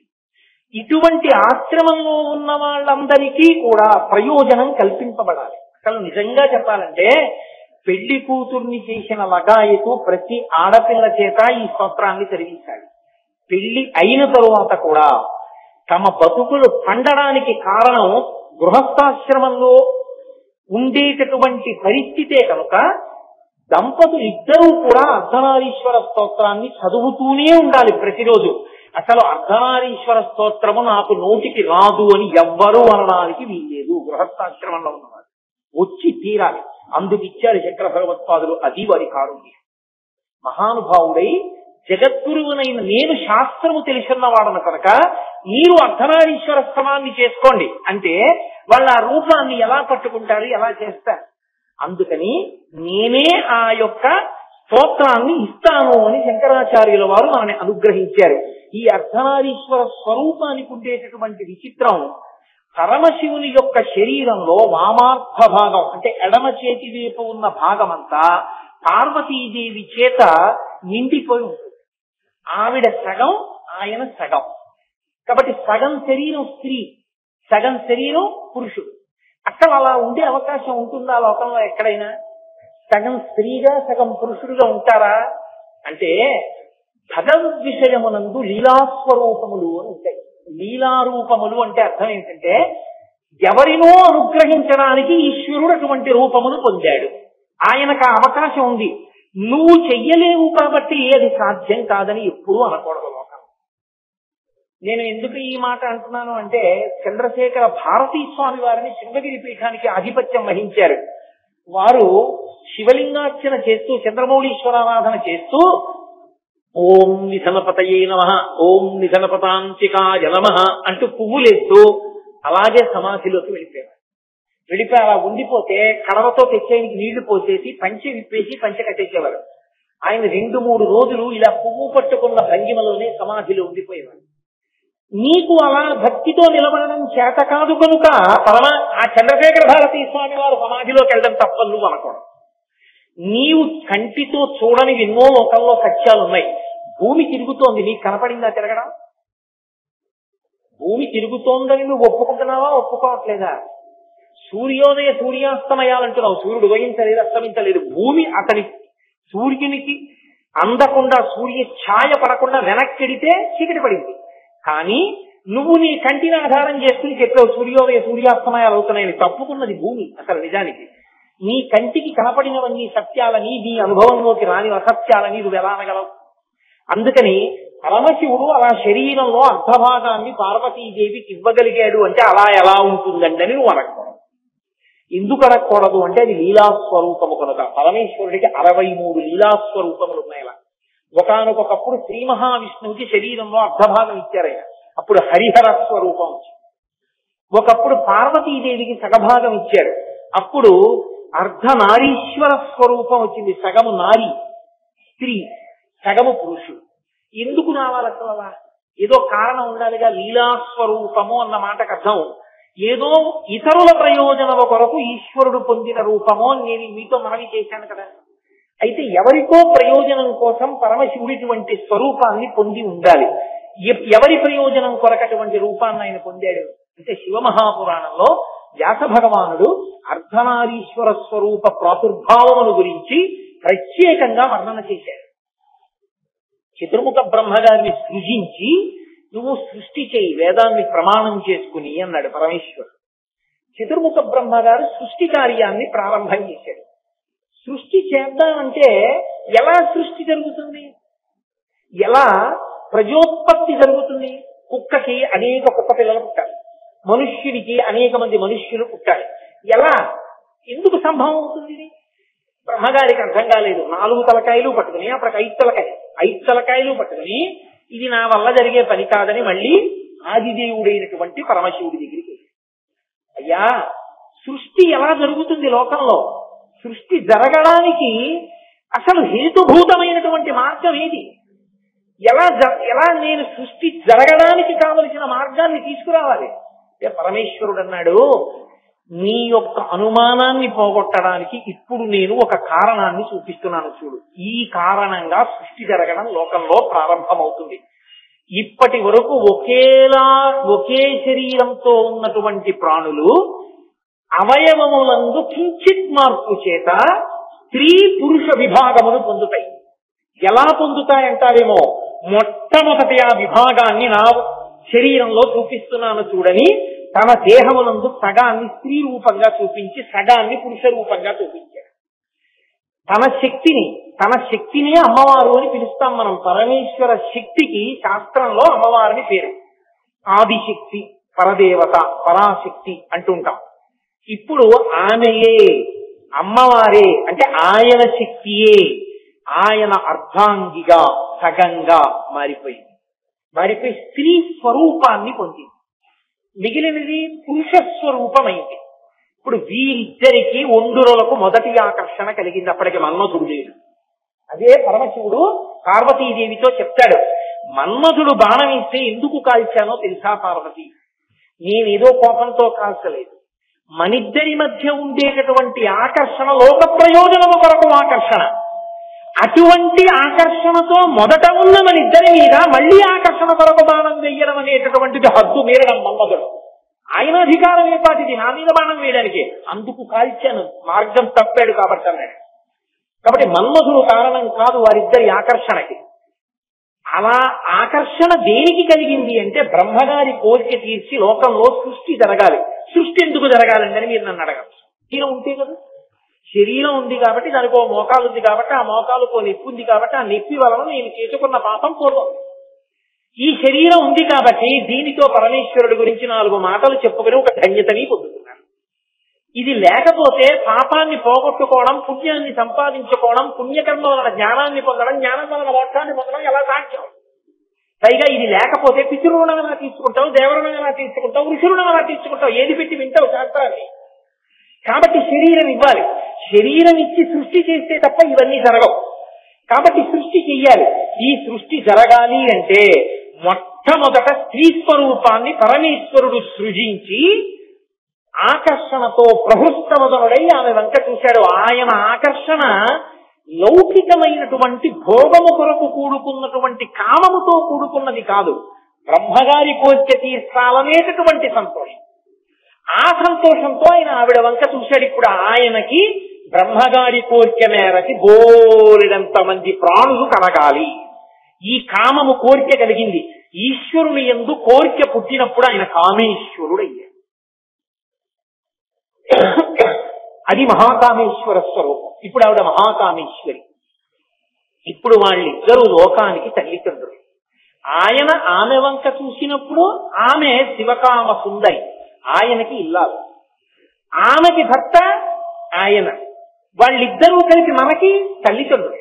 అందుకే శంకరాచార్యులు వారు శివానంద లహరి చేస్తూ అసలు ఈ లోకానికి మొట్టమొదట కుటుంబం ఏది అని అడిగారు. కుటుంబం అంటే తల్లిదండ్రులు ఉంటే కదండి కుటుంబం. అసలు మొట్టమొదటి తల్లిదండ్రులు ఎవరు కుటుంబం ఎక్కడ మొదలైందని అడిగి ఆయన శ్లోకం చేశారు. నిత్యాయ త్రిగుణాత్మనే పురజితే కాత్యాయ నీశ్రేయతే సత్యాయ కుటుంబిని మునిమన ప్రత్యక్ష చిన్మూర్తయే అన్నారు. ఆది కుటుంబినే, మొట్టమొదటి కుటుంబం లోకంలో ఎవరిది అంటే మహానుభావుడు పరమశివుడి. అందుకే మొట్టమొదట లోకంలో పుట్టిన కొడుకు ఎవరు అంటే విఘ్నేశ్వరుడు. అందుకు కదా పిళ్ళయార్ పిళ్ళయార్ అంటారు. పిళ్ళయార్ అంటే పెద్ద కొడుకు పెద్ద కొడుకు అని అర్థం. పెద్ద కొడుకు ఆయన ఎందుకు అయ్యాడు? మా ఇంట్లో పెద్ద కొడుకు నేను కాదు. కాదు, మనందరం కలిపి పార్వతీ పరమేశ్వరుల బిడ్డలమైతే మొట్టమొదట పుట్టిన పెద్ద కొడుకు ఆయనే. అందుకే పిళ్ళయార్ దేవాలయం. ఇప్పుడు నేను ఈ ఊళ్ళోకి రాగానే నన్ను పిళ్ళయార్ దేవాలయానికి తీసుకెళ్లారు. పిళ్ళయార్ అన్నది ద్రవిడ భాషకు సంబంధించిన మాట. పిళ్ళయార్ అంటే పెద్ద కొడుకు పెద్ద కొడుకుని. మురుగన్ మురుగన్ అంటారు. విష్ణు అన్నారట మురుగన్ మరుమగన్ అన్నాడు. మురుగన్ అంటే మేనల్లుడు, విష్ణువు యొక్క మేనల్లుడు. విష్ణువు చెల్లెలు నారాయణి పార్వతీదేవి. పార్వతీదేవి కొడుకు కనుక విష్ణువుకి మేనల్లుడు కనుక మురుగన్. మురుగన్ మరుమగన్, ఇంత అందమైన మేనల్లుడు ఆ నల్లుడు అయితే బాగుండని వల్లీదేవిని ఇచ్చి పెళ్లి చేశాడు. అందుకని మురుగన్ మరుమగన్ అంటారు ద్రవిడ దేశంలో. కాబట్టి పిళ్ళయార్, పిళ్ళయార్ అంటే పెద్ద కొడుకు. కాబట్టి ఎవరిది మొదటి కుటుంబం? కుమరన్, కుమారుడు అంటుంటారు. కుమారుడు రెండో కొడుకు. సుబ్రహ్మణ్యుడు అది మొదటి కుటుంబం. ఆది కుటుంబినే అక్కడ మొదలైంది. మొదటి కుటుంబం వాళ్ళదైతే ఆ తర్వాత వచ్చిన పిల్లలందరం మనం. ఇప్పుడు తల్లిదండ్రులు ఎవరు ఈ లోకానికి అంతటికి? వాళ్ళిద్దరే. అందుకే కాళిదాస మహాకవి వ్యాస హృదయాన్ని పట్టుకుని వాగర్ధ వివసంపృక్తౌ వాగర్ధ ప్రతిపత్తయే జగత పితరౌ వందే పార్వతీ పరమేశ్వరౌ. ఆ పార్వతీ పరమేశ్వరుడు జగత పితరౌ వందే, ఈ జగత్తుకంతటికి కూడా వాళ్ళు తల్లిదండ్రులు అని నమస్కరించాడు. ఇప్పుడు బ్రహ్మగారి కోరిక తీర్చడం కోసమని తన శరీరంలో సగభాగాన్ని స్త్రీ స్వరూపంగా ప్రకటన చేశాడు. చెయ్యగానే బ్రహ్మగారికి అర్థమైంది, ఓ సృష్టి యందు లింగ విభాగము ఏర్పడాలి ఆకర్షణ కొరకు. నేను మీతో మనవి చేశా కదా, సృష్టి యందు ఆనందం ఉండాలి, సంతోషం ఉండాలి, ప్రహృష్టమదనుడై చెయ్యాలి. ఆ సృష్టి కార్యమునందు ఎప్పుడు శోకం ఉండకూడదు. ఈ సంతోషము ఆకర్షణ కొరకు శరీరముల యందు ధాతువులవే, చర్మము రక్తము మాంసము కొవ్వు అస్థి శుక్ల మేధ అనబడేటటువంటి ధాతువులు తప్ప కొత్తగా ఇంకా ఏ ధాతువులు ఉండవు. కానీ కించిత్ మార్పు చేస్తాడు అవయవాన్ని. ఆ కించిత్ మార్పు చేయడం వల్ల ఏమైందంటే పురుషుడికి స్త్రీ యందు, స్త్రీకి పురుషుని యందు ఆకర్షణ కలుగుతుంది. ఈ ఆకర్షణ ఆనందమునకు కారణమై ఆరోగ్యవంతమైన చైతన్యవంతమైన సంతానము కలగడానికి హేతువై సృష్టి పరంపరగా నడిచి వెళ్ళడానికి కారణమైంది. కాబట్టి గృహస్థాశ్రమంలో ధర్మ ప్రజాపత్యర్థం సంతానము యోగ్యమైనది కలగాలని బయలుదేరుతున్నావు. కాబట్టి గృహస్థాశ్రమంలోకి నీ బిడ్డలు మంచి వాళ్ళవడమే నీకు సంతోషదాయకం అవుతుంది. కాబట్టి ఒకప్పుడు ఎందుకంటే కొడుకే ఉద్ధరించాలి తద్దినం పెట్టి, అందుకని శరీరం ఉన్నప్పుడు పడిన తరువాత వాడే ఉద్ధరించాలి. కాబట్టి గృహస్థాశ్రమంలో ఉన్న వాళ్ళందరూ చెయ్యవలసిన స్తోత్రం అదిగో ఆ అర్ధనారీశ్వర స్వరూపాన్ని అని శాస్త్రములు నిర్ధారణ చేశాయి. ఆ రూపాన్ని స్తోత్రం చేయకపోతే ఆ గృహస్థాశ్రమంలో వాడు ఏం చెయ్యాలో వాడికి అసలు ఏమీ తెలియని వాడి కింద లెక్క. అది నాకు రాదండి, ఆ స్తోత్రం నాకు రాదండి, అర్ధనారీశ్వర స్తోత్రం అంటే నువ్వు గృహస్థాశ్రమంలో ఉండి కూడా దాని ఫలాన్ని పొందడానికి కావలసినటువంటి విషయాన్ని పొందడంలో ఎన్నాళ్ళి సుఖాలని చెప్పి మెల్లిమెల్లిగా వాటి మీద వైరాగ్యము కలిగి, వైరాగ్యముతో కూడినటువంటి భక్తి వలన చేసినటువంటి కర్మాచరణము వలన జ్ఞానము కలిగి, జ్ఞానము వలన ఈ శరీరంలోకి వచ్చినందుకు మళ్లీ పుట్టవలసిన అవసరం లేని పునరావృత్తి రహిత శాశ్వత శివ సాయుధ్య స్థితి స్వరూప మోక్షానుభవానికి వెళ్తారు. ఇదిగో ఇది పొందడానికి యోగ్యమైన ఆశ్రమము గృహస్థాశ్రమం. సన్యాసాశ్రమ స్వీకారమునకు పూర్వము తల్లిదండ్రులు ఇచ్చిన పేరు ఏదుంటుందో అది సన్యాసాశ్రమ స్వీకారం చేసి గురువు గారి దగ్గర ప్రణవోపదేశం పొందిన తరువాత ఉండదు. దీక్షానామముగా వేరొక నామం ఉంటుంది. కానీ ఒక్క శంకర భగవత్పాదుల విషయంలో మాత్రం సన్యాసాశ్రమ స్వీకారమునకు పూర్వము తల్లిదండ్రులు ఇచ్చిన పేరు శంకర. సన్యాసాశ్రమం ఇచ్చిన తరువాత వారి గురువు గారైనటువంటి గోవింద భగవత్పాదాచార్యుల వారు ఉంచినటువంటి పేరు కూడా శంకర. ఎందుకని వారికి దీక్షానామము మారలేదు అంటే ఒక్కటే కారణం, కైలాసమునందు ఉండేటటువంటి శంకరుడు ఎవరున్నాడో ఆయనే భూలోకంలో కలియుగంలో శంకర భగవత్పాదుల రూపంలో అవతరించారు. నమః కపర్దినీచ వ్యుక్తకేశాయచ అని. జటాజూటంతో ఉండేటటువంటి పరమేశ్వరుడు వ్యుక్తకేశుడై అంటే ముండిత శిరస్కుడై, శిరస్సు మీద ఏమీ వెంట్రుకలు లేకుండా గుండుతో కూడుకున్నటువంటి వాడై, బాగా అర్థమయ్యేటట్టు చెప్పాలి అంటే ఈ భూమి మీద నడయాడాడు. ఎందుచేత ఆయనకు అవసరం వచ్చింది అంటే చేతిలో ఒక ఆయుధాన్ని పట్టుకుని ధర్మ వ్యతిరేకమైనటువంటి వాళ్ళని చంపడానికి అవకాశమైనటువంటి స్థితి కాదు కలియుగ ప్రారంభం. ఎందుచేత అంటే మహాభారత యుద్ధం జరిగిన రోజులలో కృష్ణ పరమాత్మ ప్రతిజ్ఞ చేశారు, పరిత్రాణాయ సాధూనాం వినాశాయ చ దుష్కృతాం ధర్మ సంస్థాపనార్థాయ సంభవామి యుగే యుగే.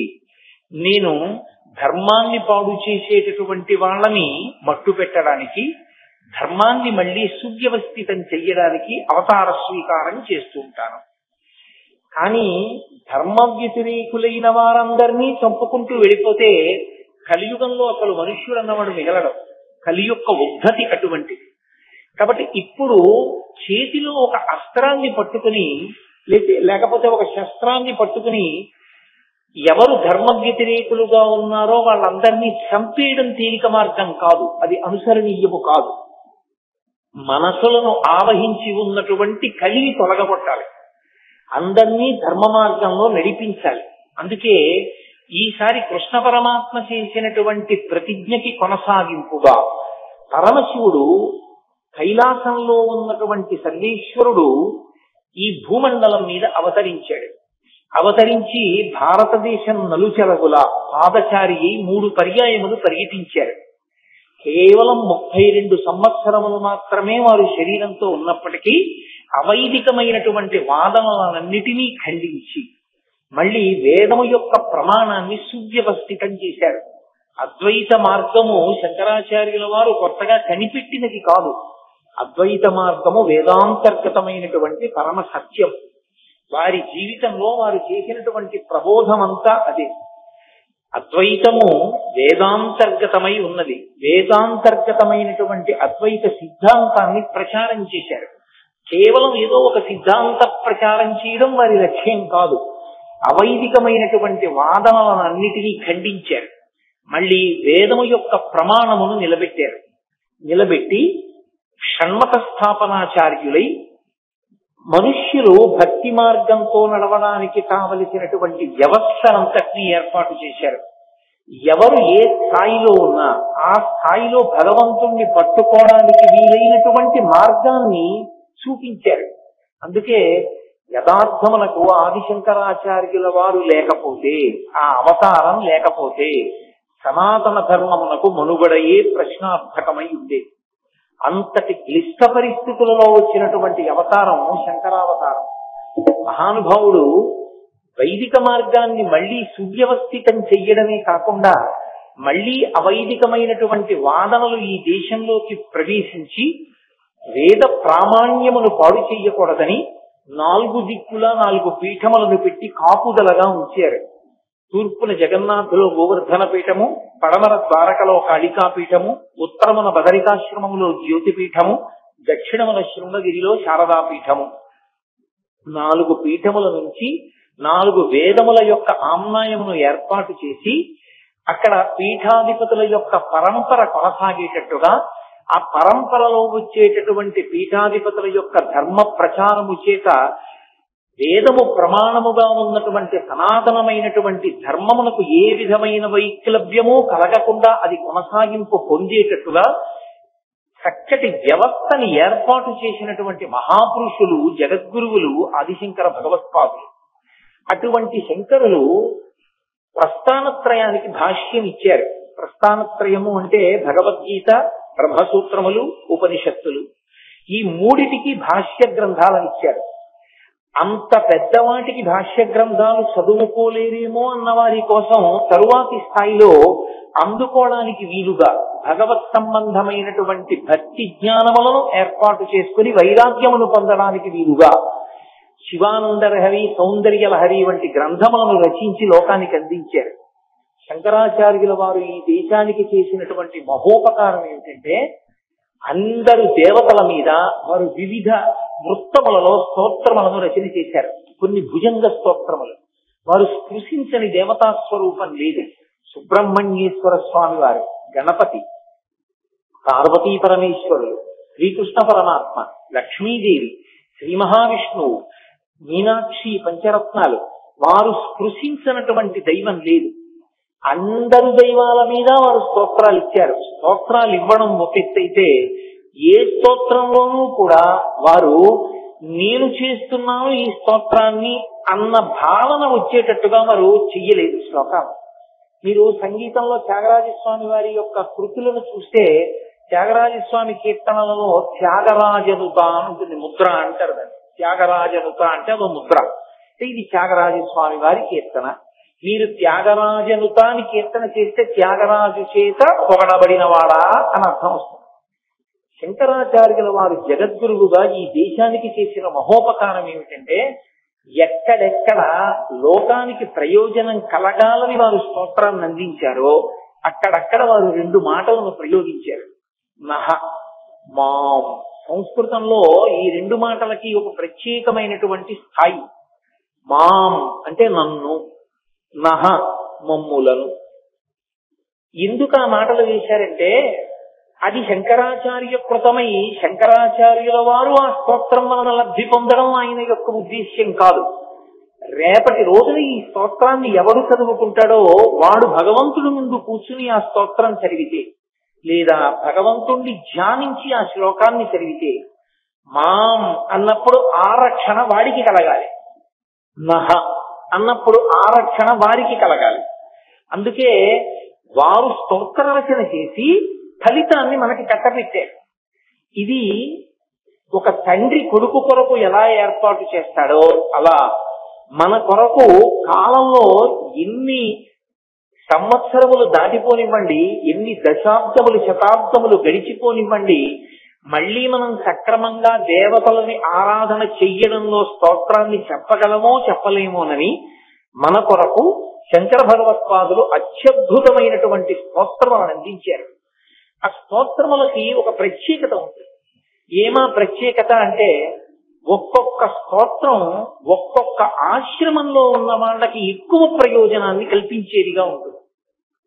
జిజ్ఞాసులు ఉంటారు, అంటే అసలు భగవంతుడి గురించి తెలుసుకోవాలి, అసలు గురువు అంటే ఎవరు తెలుసుకోవాలి, తల్లి అంటే ఎవరు, తండ్రి అంటే ఎవరు, పాపం అంటే ఏమిటి, పుణ్యం అంటే ఏమిటి, లేకపోతే సాధన అన్న మాటకు అర్థం ఏమిటి, దైవము అని ఎవరిని పిలవాలి, ఇవి తెలుసుకోవాలి అనుకున్న జిజ్ఞాసుల కొరకు వారు అద్భుతమైనటువంటి స్తోత్రాన్ని ఇచ్చారు. దాన్ని ప్రశ్నోత్తరమాలిక అంటారు. ప్రశ్న ఎవరో వేయలేదు శంకరాచార్యుల వారు. సాధకుని యొక్క స్థాయిలోకి ఆయన కిందకొచ్చి అయోమయావస్థలో ఉన్నటువంటి సాధకుడు జిజ్ఞాసు అయి తెలుసుకోవాలనుకున్నప్పుడు ఎటువంటి ప్రశ్నలు వేస్తాడో ఆ ప్రశ్నలు ఆయనే వేశారు. జగద్గురు స్థాయిలో కూర్చుని అయోమయావస్థకి గురి కావలసిన అవసరం లేకుండా చాలా తేలికైన మాటలతో లఘువైన సమాధానాలతో జవాబులు ఇచ్చారు. ఇచ్చి దానికి ఆయన ఇంకొక పేరు పెట్టలేదు. శంకరులు ఎప్పుడు ఎక్కడ ఏ పేరు పెట్టినా, ఏ పేరుతో పిలిచినా దానికి ఒక ప్రాధాన్యత ఉంటుంది. శంకర వాంగ్మయమునందున్నటువంటి అద్భుతం అది. ఆయన దానికి ప్రశ్నోత్తర మాలిక అని పేరు పెట్టారు. మాలికకి ప్రయోజనం ఏమిటంటే ధరించడం. ధరించి వాసన చూసి పక్కన పెట్టినా ధరించి ఉన్నట్టే లెక్కలోకి వస్తుంది. నాకు ఇప్పుడు ఈ మాల పట్టుకొచ్చారు. ఈ మాల ప్రయోజనమేమి? నా మెడలో వేయడమే. నా మెడలో వేసిన తరువాత నేను వాసన చూసి పక్కన పెడితే అది ఇక నేను స్వీకరించినట్టే, నేను అనుభవించినట్టే ఆ మాలని. అది మెడలో వేయబడుతుంది కాబట్టి దానికి మాల అని పేరు. ఆయన అన్నారు ప్రశ్నోత్తర మాలిక అంటే ఇది నువ్వు చదివి వదిలిపెట్టేది కాదు, ఇది నీ మెడలో ఉండాలి. మెడలో అంటే కంఠమునకు తగులుతుంది, కంఠగతమై ఉండాలి. ఇది నీకు ఎప్పుడూ ధారణలో ఉండాలి. ధారణలో ఉంటే గురువెవరు? వెంటనే శంకరుడు ఏం చెప్పారో జ్ఞాపకం వస్తుంది. ఓ గురువు గారంటే ఇది. అమ్మ ఎవరు? వెంటనే గుర్తొస్తుంది, ఓ శంకరుడు ఇలా చెప్పారు. కాబట్టి దానికి ఆయన ప్రశ్నోత్తర మాలిక అని పేరు పెట్టారు. ఇప్పుడు ఆ ప్రశ్నోత్తర మాలిక రోజు చదువుకుంటే ఏమవుతుందండి అని అడిగారు అనుకోండి. ప్రశ్నోత్తర మాలిక రోజు చదువుకుని ప్రశ్నోత్తర మాలికకి వ్యాఖ్యానం వింటే జిజ్ఞాసుకి స్పష్టమైన అవగాహన కలుగుతుంది. అయోమయమంతా పోతుంది. ఎంత గొప్పగా పోతుందంటే అవ్యక్త రేఖామివ చంద్రరేఖాం పంసు ప్రసిద్ధామివ హేమరేఖాం క్షత ప్రరూఢామివ బాణరేఖాం వాయు ప్రభిన్నామివ మేఘరేఖాం అంటారు వాల్మీకి మహర్షి. వాయువు చేత కొట్టబడిన మేఘము చిగిరిపోయినట్టుగా అయోమయావస్థ అంతా పోయి స్పష్టమైన అవగాహన కలుగుతుంది. సాధకుల ప్రయోజనము కొరకు ప్రశ్నోత్తర మాలికనిచ్చారు వారు. అలాగే అద్వైతానుభూతి ఒక గ్రంథాన్ని ఇచ్చారు. అలాగే వారి శరీరాన్ని విడిచిపెట్టేసేటప్పుడు శిష్యులు వెళ్ళి అడిగారు, అయా మీరిచ్చిన వాంగ్మయం మహాసముద్రం, మీరు అవతార పరిసమాప్తి చేస్తున్నారు, ఇక ఆ తర్వాత శరీరంలో ఉండి పిలిస్తే పలకడానికి మీరు ఉండరు, కాబట్టి మాకు సమస్తమైనటువంటి వేదాంత సారాన్ని అనుష్ఠానంలో మేము గుర్తు పెట్టుకోవలసినవి, పాటించవలసినవి లఘువుగా చెప్పండి అంటే అప్పుడు వారు అవతార పరిసమాప్తి చేసే ముందు కొన్ని మాటలు చెప్పారు. వేదో నిత్యమధీయతాం తదుజితం కర్మ స్వనుష్ఠీయతాం. అవతారం దేనికి వచ్చిందో అవతార పరిసమాప్తి కాలమనందు ఆ మాటతో పూర్తి చేశారు. ఎందుచేత అంటే లోకంలో లౌకికంగా కూడా ఒక మర్యాద ఉంటుంది. చనిపోయే ముందు ఒక వ్యక్తి వాంగ్మూలం ఏదిస్తాడో అదే సత్యము అని. అవతార పరిసమాప్తి కాలమనందు కూడా శంకర భగవత్పాదులు తన అవతార ప్రయోజనాన్ని చెప్పారు. వేదో నిత్యమధీయతాం, వేదమును ప్రమాణముగా అంగీకరించు. తదుదితం కర్మ స్వనుష్ఠీయతాం, వేదం ఎలా చెప్పిందో అలా కర్మ చెయ్యి తప్ప వేదము చెప్పనిది నీ యొక్క స్వంత ఆలోచన తీసుకొచ్చి కర్మానుష్ఠానమనందు పెట్టవద్దు అని వారు లఘువైన సమాధానములతో శిష్యులకు సందేశం ఇచ్చారు. ఒక్కొక్క స్తోత్రము, ఒక్కొక్క గ్రంథము, ఒక్కొక్క ఆయన ఇచ్చినటువంటి అనుగ్రహ భాషణము ఒక్కొక్క స్థాయిలోని వారి కొరకు ప్రత్యేకంగా నిర్దేశించారు. మోహాన్ని పోగొట్టడానికి మోహముద్గరము అని భజ గోవిందం భజ గోవిందం గోవిందం భజ మూఢమతే అంటూ ఇచ్చారు. అర్ధనారీశ్వర స్తోత్రము అని ప్రత్యేకంగా ఒక స్తోత్రాన్ని శంకర భగవత్పాదులు చేశారు. ఈ అర్ధనారీశ్వర స్తోత్రం ఎవరి కొరకు? యథార్థమునకు అర్ధనారీశ్వర స్తోత్రం ఎవరి కొరకు అంటే ఆశ్రమములను దృష్టిలో పెట్టుకుని మాట్లాడినప్పుడు గృహస్థాశ్రమమునందున్న వారి కొరకు అర్ధనారీశ్వర స్తోత్రాన్ని ఇచ్చారు. బ్రహ్మచారిగా ఉన్నవాడికి అర్ధనారీశ్వర స్తోత్రం అంత గొప్ప ప్రయోజనకారి అని చెప్పడం కష్టం.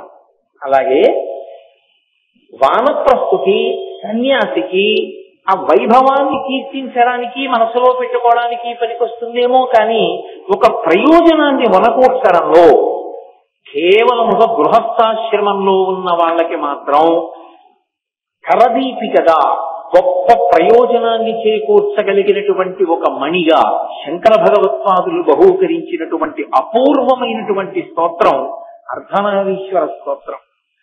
ఈ అర్ధనారీశ్వర స్తోత్రము యొక్క ప్రయోజనమేమి అంటే ఈ అర్ధనారీశ్వరుణ్ణి అసలు ఎప్పుడు ఉపాసన చెయ్యాలి ఈ స్వరూపాన్ని అంటే దీన్ని ప్రధానంగా మనకు ఉపాసనలో ఎక్కడ కనపడుతుందంటే అట్ల తద్ది అని చేస్తూ ఉంటారు ఆడపిల్లలు.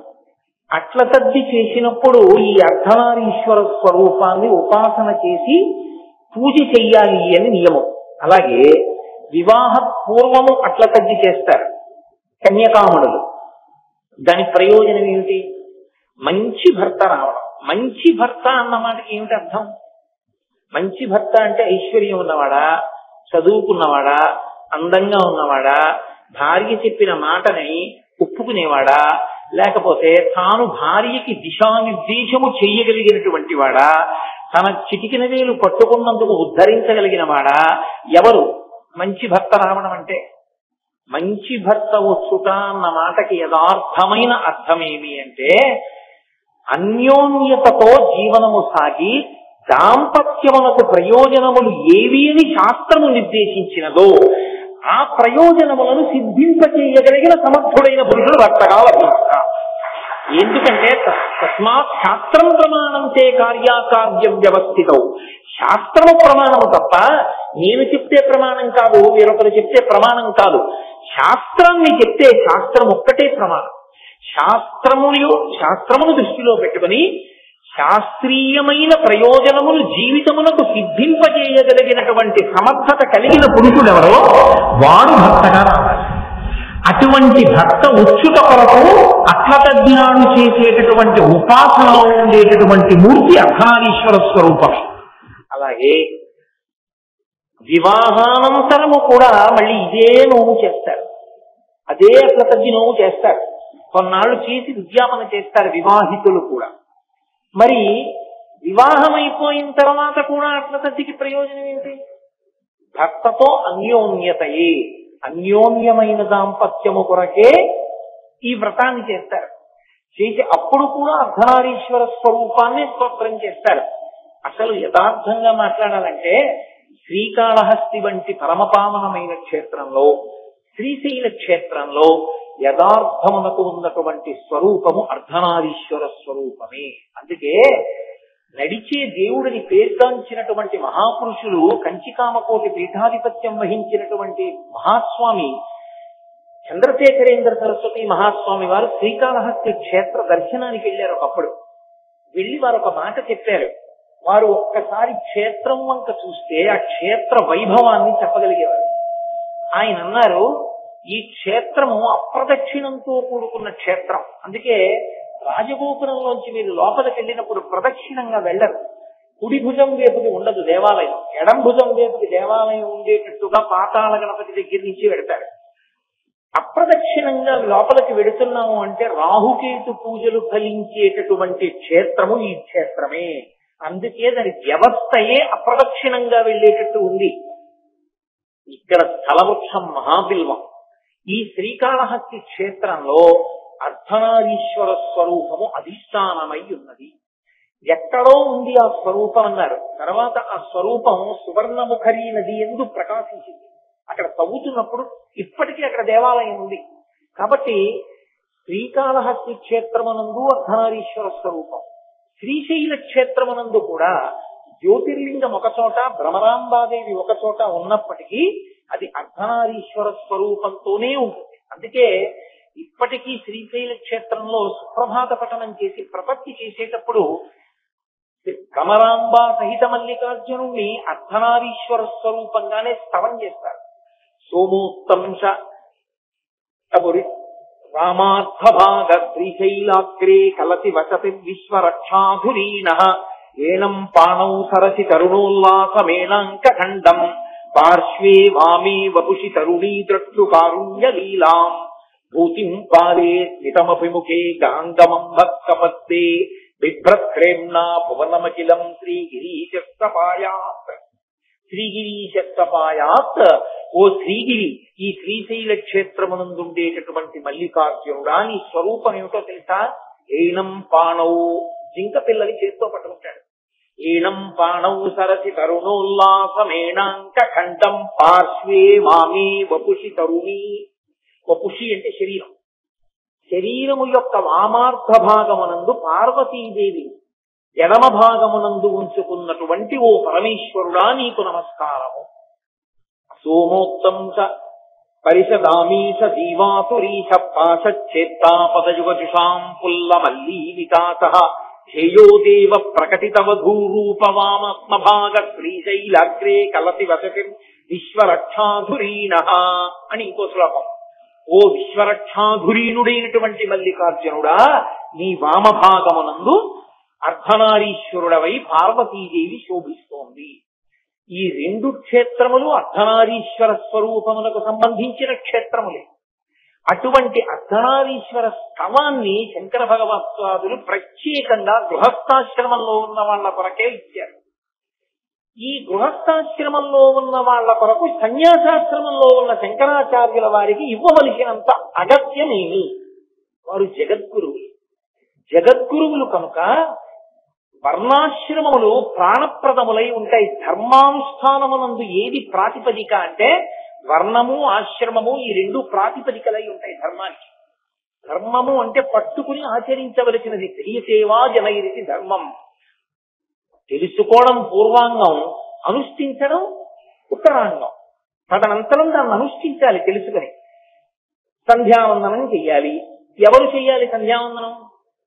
అప్పుడు వర్ణాశ్రమములు ఈ రెండు వస్తాయి. సన్యాసికి సంధ్యావందనం లేదు, గృహస్థుకి సంధ్యావందనం ఉంది, బ్రహ్మచారికి సంధ్యావందనం ఉంది. ఎవరు సంధ్యావందనం చేయడానికి అర్హత ఉన్నవాడు? ఎవరికి యజ్ఞోపవీతం ఉందో వాడు సంధ్యావందనం చెయ్యాలి. వాడు సంధ్యావందనం చెయ్యకుండా తిరగడానికి వీల్లేదు. ఏదైనా పక్కన పెట్టి సంధ్యావందనమే ముందు చెయ్యాలి. కాబట్టి ఇప్పుడు ఒక్కొక్క వర్ణాశ్రమమును ఆధారంగా చేసుకుని ధర్మం వచ్చింది. ఇప్పుడు ఆ ధర్మాన్ని పట్టుకుని తరిస్తూ ఉంటాడు. గృహస్థాశ్రమము ధర్మమునకు అవమానము. గృహస్థాశ్రమము పరమపావనమైనటువంటి ఆశ్రమం. ఎందుకు అసలు గృహస్థాశ్రమము, బ్రహ్మచర్యము, వానప్రస్థము, సన్యాసము అని 4 కింద ఆశ్రమాలను విడగొట్టాలి? ఎందుకు అసలు విడగొట్టింది వేదం అంటే, అలా విడగొట్టడానికి ఒక కారణం ఉంది. కట్లు విప్పేశారని కాదు, ఎప్పుడూ కట్టు వేస్తూనే ఉంటారు. ఎప్పటికవసరమైన కట్టు అప్పుడు వేస్తూ, అప్పటికి అవసరము లేని కట్టు తీసేయడమే ఆశ్రమాన్ని మార్చడం. మీరు చూడండి, పట్టికెళ్లేవాడు మొట్టమొదట తాటితో గట్టిగా కడతాడు అనుకుంటాడు. మోతాలతో పెట్టి నొక్కి కట్టినప్పుడు చాలా గట్టిగా కట్టేశాను, ఈ పత్తి బెట్టకదని. ఇప్పుడు ఆ పట్టికెళ్ళి మిల్లోకి పట్టికెళ్ళి ఇచ్చినప్పుడు అది యంత్రాల మీద పెడుతుంది. ఒక యంత్రం ఇంకో యంత్రం మీద ఉన్న పత్తిని నొక్కుతుంది. ఇప్పటి వరకు తను కట్టిన కట్టు చాలా గట్టిగా ఉందనుకున్నవాడు తెల్లబోతాడు. ఎందుకంటే ఆ కట్టు వదిలైపోయి ఊడిపోతుంది తనంతటా. దాన్ని ముడి విప్పరు. ఎంత గట్టిగా నొక్కేస్తుందంటే పత్తి దగ్గరైపోయి కట్టు వదిలైపోతుంది తనంతటా. ఇప్పుడు వదిలైపోయిందని ఆ కట్టుని విక్కిరించడానికి కాదు యంత్రం నొక్కింది. ఇప్పుడు యంత్రం మళ్ళీ ఒక ఇనప రేపుని తీసుకుని మళ్ళీ గట్టిగా తను ముడేస్తుంది. ఇప్పుడు అది మనిషి వేసిన కట్టు కన్నా ఈ కట్టు గట్టిగా ఉంటుంది. ఎందుకు వేశారు కట్టు ఎందుకు మార్చారు? తను వేసిన కట్టు కదిలిపోయే కట్టు. ఈ కట్టు ఆ పత్తి చేరవలసిన స్థానాన్ని చేరే వరకు పనికిరాదు, యంత్రం కిందకి వెళ్లే వరకే పనికొస్తుంది. అక్కడ కట్టు మార్చారు. దాని వలన పత్తి ఎక్కడికి చేరాలో అక్కడికి ఎక్కడా మధ్యలో ముద్ద పడిపోకుండా వెళ్ళిపోయింది.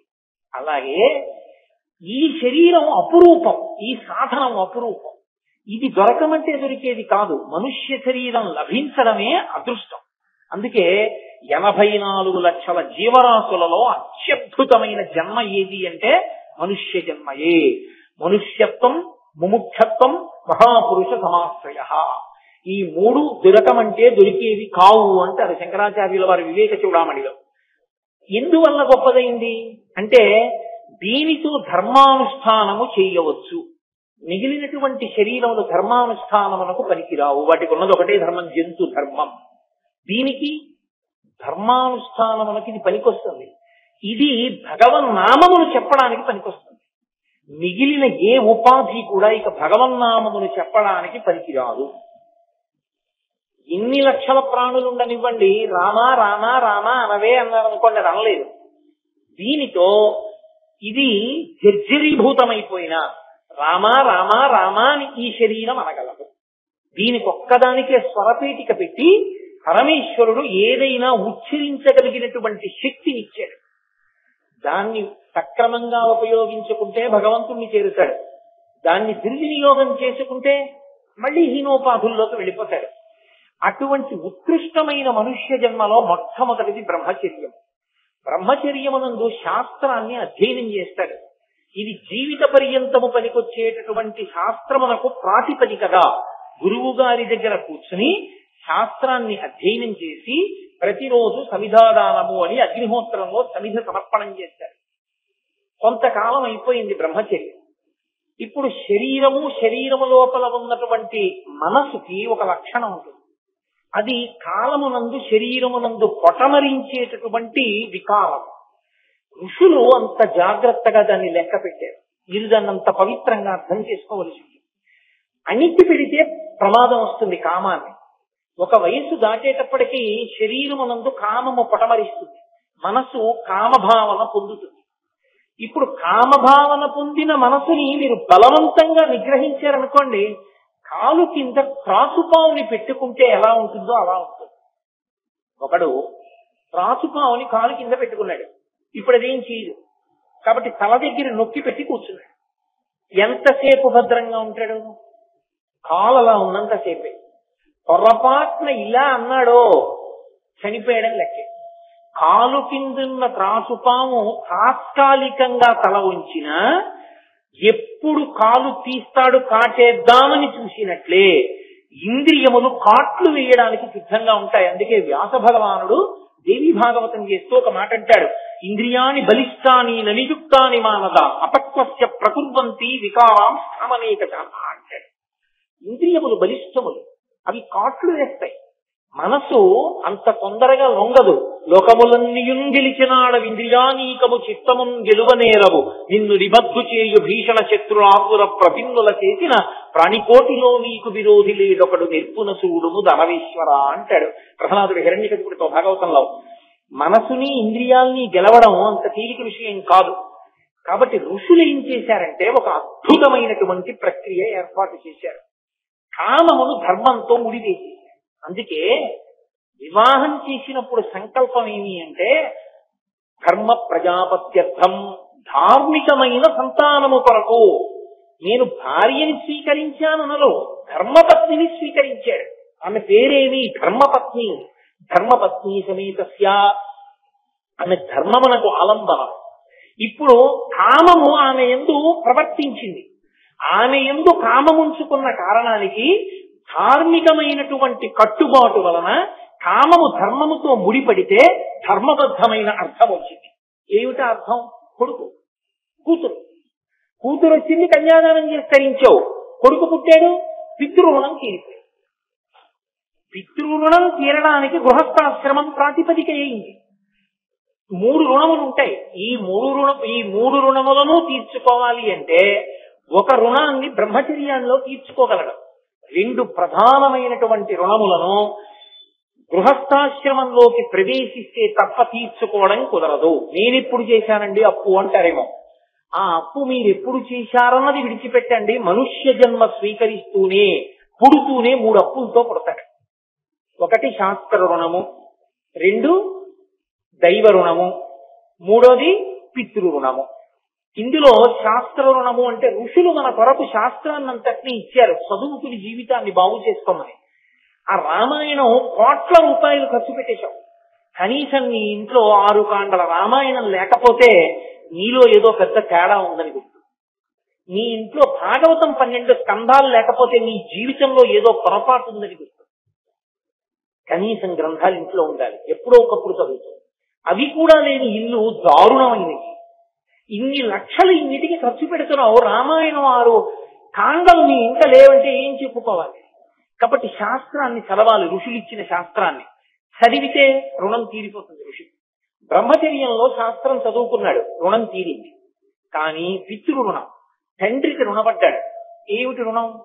తండ్రి నీకు శరీరం ఇచ్చినట్లే నువ్వు కూడా సంతానాన్ని కనాలి. సంతానాన్ని కంటే తప్ప నువ్వు రుణ విముక్తులవుతావు. రుకండు మహర్షి అంతటి వాడిని బ్రహ్మలోక ప్రవేశం చేయనివ్వలే. కాబట్టి సంతానాన్ని పొందాలి. సంతానాన్ని పొందడం అంటే ఎలా పడితే అలా సంతానాన్ని పొందడాన్ని శాస్త్రం అంగీకరించదు. ధర్మబద్ధమైన సంతానము కావాలి. ధర్మబద్ధమైన సంతానం అంటే వేరొకరి కన్య ధార్మికముగా నీకు కన్యాదానము చేయబడాలి. ఆమెతో కలిసి నువ్వు నీ కామాన్ని ధార్మికంగా ఆమె యందుండి అతిక్రమించని కారణం చేత నీవే ఆమె కడుపున మళ్ళీ పుడతావు. అందుకే ఆత్మావై పుత్రనామాసి, కొడుకు మళ్ళీ తండ్రిగా వస్తాడు, తండ్రి మళ్ళీ కొడుకుగా వస్తాడు. కాబట్టి ఆమె నిన్నే కంది తన కడుపున. ఇప్పుడు నీ కామము ధర్మము చేత ముడిపడి భక్తి యందు ప్రవేశపెట్టబడాలి. ఇప్పుడు కామము ధర్మము చేత ముడిపడితే పితృరుణం తీరిపోయింది, సంతానం కలిగారు కాబట్టి. ఇప్పుడు 3వది, దేవతలకి మనం రుణపడి ఉంటాం. దేవతలకి రుణపడి ఉండడం అంటే దేవతలు వర్షం కురిపించారు, పంట పండింది, అన్నం తిన్నావు. దేవతలు భోగానికి అవసరమైనటువంటి వస్తువులను ఇచ్చారు, వాటిని పొందావు. భూమిలో ఉన్న ఇనుము తీసుకున్నావు, భూమిలో ఉన్న పెట్రోల్ తీసుకున్నావు, కారు చేసుకుని కారెక్కి తిరిగావు. ఇవి దేవతలు ఇచ్చారు భూమిలో పెట్టి. నువ్వు తయారు చేయలేదు పెట్రోల్, లోపల ఉంది కాబట్టి క్రూడ్ ఆయిల్ నువ్వు దాన్ని పెట్రోల్ గా శుద్ధి చేశావు. ఇప్పుడు దేవతలకు రుణపడ్డావు. ఈ రుణపడినటువంటి రుణాన్ని తీర్చుకోవాలి అంటే యజ్ఞమో యాగమో చేసి నువ్వు హవిస్సు అగ్నిహోత్రుడి యొక్క ముఖంగా దేవతలకి సమర్పణం చెయ్యాలి. ఇప్పుడు యజ్ఞము కానీ యాగము కానీ చెయ్యాలి అంటే అధికారం ఏమి? ఎడమ భుజం మీద ఉత్తరీయం ఉండాలి. ఎడం భుజం మీద ఉత్తరీయం వేసుకునే అధికారం ఎవరిది అంటే భార్య బ్రతికున్నవాడికి. భార్య పక్కన లేకపోతే ఆయనకి యజ్ఞాధికారము లేదు. యజ్ఞాధికారమును పొందుట కొరకు భార్యని స్వీకరించాడు. అందుకే తలంబ్రాలు పోసుకునేటప్పుడు ఈ మంత్రాలే చెప్తారు. నాకు ఐశ్వర్యము కలుగుగాక, దాని వలన నేను యజ్ఞయాగాది క్రతువులను చేయుదునుగాక. ఇప్పుడు ఈమె పక్కన ఉన్నది కాబట్టి యజ్ఞం చేశాడు ధర్మపత్ని సమేతస్య అని. ఈమె లేదు, ఎంత డబ్బున్నా తను యజ్ఞం చేయడానికి అధికారి కాడు. తన కడుపున పుట్టిన తన కుమార్తెని కన్యాదానం చేయడానికి కూడా అధికారం. కాబట్టి ఇప్పుడు ధర్మపత్నిని స్వీకరిస్తే ఆమెతో కలిసి యజ్ఞయాగాది క్రతువులు చేసి దేవతలతో ఉన్నటువంటి రుణాన్ని పోగొట్టుకుంటాడు. ఇప్పుడు ఈ రుణాలు పోతే ఊర్ధ్వలోక ప్రాప్తికి అవకాశం ఇస్తారు. అథవా ఈశ్వరానుగ్రహం చేత భక్తి వైరాగ్యముతో కలిసి జ్ఞానముగా పండి మోక్షమునకు అధికారి అవుతాడు. అయితే ఇది అందరికీ వర్తిస్తుందా అంటే కారణజన్ములైన వారి విషయంలో వర్తించదు. అందుకే వారు గృహస్థాశ్రమం తీసుకోకుండా సన్యాసానికి కడతారు. శంకరాచార్యుల వారు వెళ్ళదా? అలా ఉంటుంది. కొంతమంది మహాపురుషులు ఈ కోవలోకి రారు, కానీ అందరూ మహాపురుషులు మాత్రం కాదు. కాబట్టి సాధారణంగా ఈ కత్తులోనే పెడతారు. అందుకని బ్రహ్మచర్యంలో ఉన్న కట్టు ఒక వయసు వచ్చిన తర్వాత ఇక పనికిరాదు. కత్తికి తనివేసిన కట్టు పూర్తిగా పనికిరానట్టు. అందుకని ఈ కట్టు వదిలిచి కొత్త కట్టేస్తారు. అప్పటి వరకు తిరిగి ఆభరణములు ఉండవు, ఇప్పుడు పెట్టుకుంటాడు. ఇంతకు ముందు కంటికి కాటుక పెట్టుకోడు, ఇప్పుడు పెట్టుకుంటాడు. ఇంతకు ముందు పూలదండ వేసుకోలేదు, ఇప్పుడు వేసుకుంటాడు స్నాతకోత్సవం అయిన తర్వాత.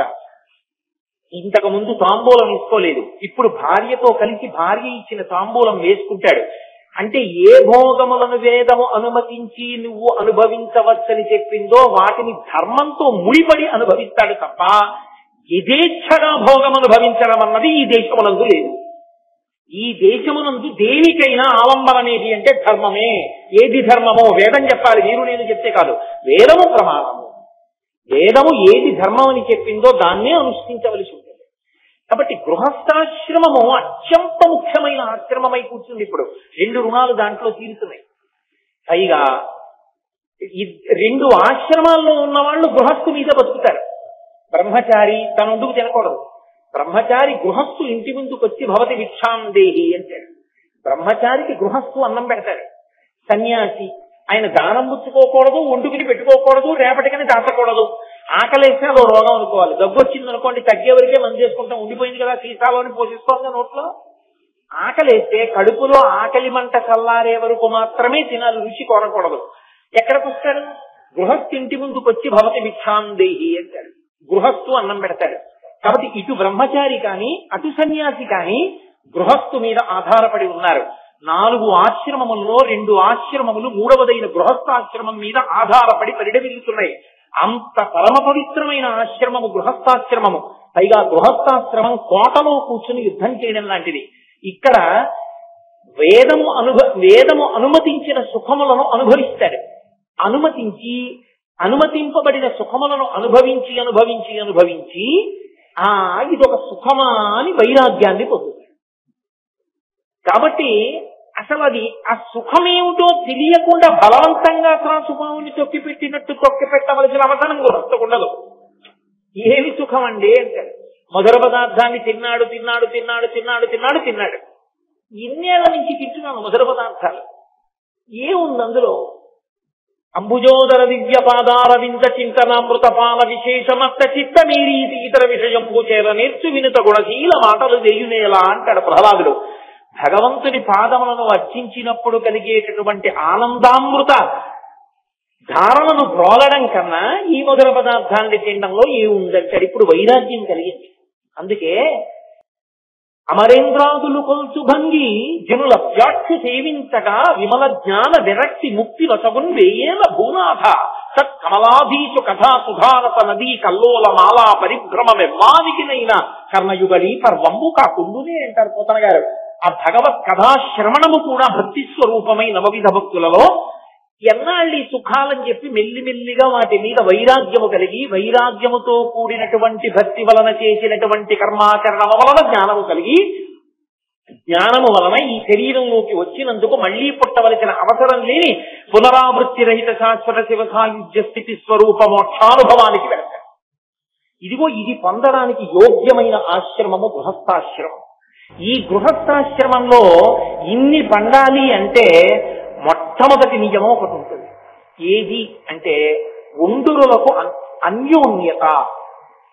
దంపతులుగా ఉన్నటువంటి స్త్రీ పురుషులు ఎవరున్నారో వాళ్ళిద్దరి మధ్య కొన్ని లక్షణాలు ఉండాలి అని శాస్త్రం చెప్తోంది. మొట్టమొదటిది అన్యోన్యత. ఒకరి మీద ఒకరికి ప్రేమ ఉండాలి. ఆయన కొరకు తను త్యాగం చెయ్యాలి, దాని కొరకు ఆయన త్యాగం చేస్తాడు. పోన్లే దానికి ఇష్టం ఉండదు, ఆయన వదిలేశాడు. ఆయన తినరు వెల్లుల్లిపై, ఆవిడ వదిలేసి. ఆవిడకి ఎంతో ఇష్టం, పుట్టింట్లో ఉన్ననాడు తినేది వెల్లుల్లిపై. ఇప్పుడు ఆవిడ అసలు తినదు. ఎందుకు తినరు వెల్లుల్లిపై అంటే ఆయన తినరు వెల్లుల్లిపై, నాకు అలవాటు పోయింది. అది అన్యోన్యత అంటే. అందుకే శ్రీరామాయణంలో ఆ అద్భుతమైన మాట ఒకటి అంటారు. బాలకాండ పూర్తి చేస్తూ మహర్షి అంటారు, ప్రియాతు సీతారామస్య దారాహ పితృకృత ఇది. నాకు మా నాన్నగారైన దశరథ మహారాజు గారు ఈమెనిచ్చి పెళ్లి చేశారంటే నాకు యోగ్యమైన పిల్ల అని రాముడు సీతమ్మని ప్రేమించాడు. అలా ఎప్పుడు నాన్నగారు తెచ్చారు కాబట్టి అని ప్రేమించడమేనా? సీతమ్మ కూడా రాముడికి దగ్గరవడానికి, రాముడు సీతమ్మకి దగ్గరవడానికి ఏమైనా కారణం ఉందా అంటే ప్రీతిర్భూయోభ్యవర్తత, ఆమె నడిచినటువంటి నడవడి కారణంగా రాముడికి దగ్గరయింది, రాముడు సీతమ్మకి దగ్గరయ్యాడు. ఇప్పటికీ యుగం మారిపోయినా పెళ్లి అంటే సీతారాములే ఆదర్శంగా చెప్పబడతారు దాంపత్య జీవితానికి. అందుకే నడిచే దేవుడిని పేర్గాంచిన పరమాచార్య స్వామి ఒక మాట చెప్పేవారు, శుభలేఖ వేసినప్పుడు సీతారాముల మూర్తి లేకపోయినా జానక్యాహ కమలానలంజలిపుటేయాహ పద్మరాగాయితాహ అన్న శ్లోకం ఆ శుభలేఖ మీద లేకపోయినా ఆ తల్లిదండ్రులకి పిల్లల పెళ్లి ఎలా చెయ్యాలో చేత కానటువంటి అజ్ఞానులు. సీతారాములంటే దాంపత్యానికి అంత పర్యాయపదంగా నిలబడ్డారు. అటువంటి అన్యోన్యత ఉండాలి. ఈ అన్యోన్యత లేదనుకోండి, అది శుభలేఖలో వేసుకునే కమర్షియల్ ఎండ్ లాగే ఉంటుంది జీవితంలో కూడా. చూడండి, శుభలేఖ వేసినప్పుడు శ్రీమతి మరియు శ్రీ చాగంటి కోటేశ్వరరావు వ్రాయి శుభలేఖార్థములు అని ఉండాలి, కానీ కమర్షియల్ ఎండ్ అని ఒకటి ఉంటుంది. శ్రీరామ అండ్ కో అని. అండ్ కో అన్నప్పుడు ఇలా మిలికి తిప్పి వేస్తారు. అండ్ కో అంటే దాని అర్థం ఏంటంటే వ్యాపారం కోసం పెట్టింది అని. దంపతులకి కూడా శుభలేఖలో శ్రీమతి అండ్ శ్రీకి కమర్షియల్ ఎండ్ వేస్తే ఏదో పశ్చిమ దేశాల్లో ఉండే దాంపత్యాలు ఎలా ఉంటాయో అటువంటి దాంపత్యం అని గుర్తింకా ఇంటికి వెళ్ళికెళ్ళం ఎందుకు? కమర్షియల్ ఎండ్ ఆ శుభలేఖలో వేసుకోవలసింది. మరియుని వేసుకోవాలి. శ్రీమతి మరియు శ్రీ ఇద్దరూ కలిపి దంపతులు, వారి అన్యోన్యతకి ఫలితమే అదిగో ఆ బిడ్డ. ఆ బిడ్డని పొంది కన్యాదానం చేసి నేను తరిస్తున్నాను, మిమ్మల్ని ఆహ్వానిస్తున్నాను, అందుకుండాలి శుభలేఖ. అంతేగాని కమర్షియల్ ఎండ్ ఏమిటి అందులో? కాబట్టి అన్యోన్యత అత్యంత అవసరమై ఉంటుంది. ఆ అన్యోన్యత కాని సిద్ధించలేదనుకోండి, ఆ దాంపత్యము అర్థరహితం. పక్క పక్కన ఎన్నాళ్ళు కూర్చున్నారన్నది కాదు, ఎవరి మనసులు ఎవరి దగ్గర ఉన్నాయన్నది ప్రధానం.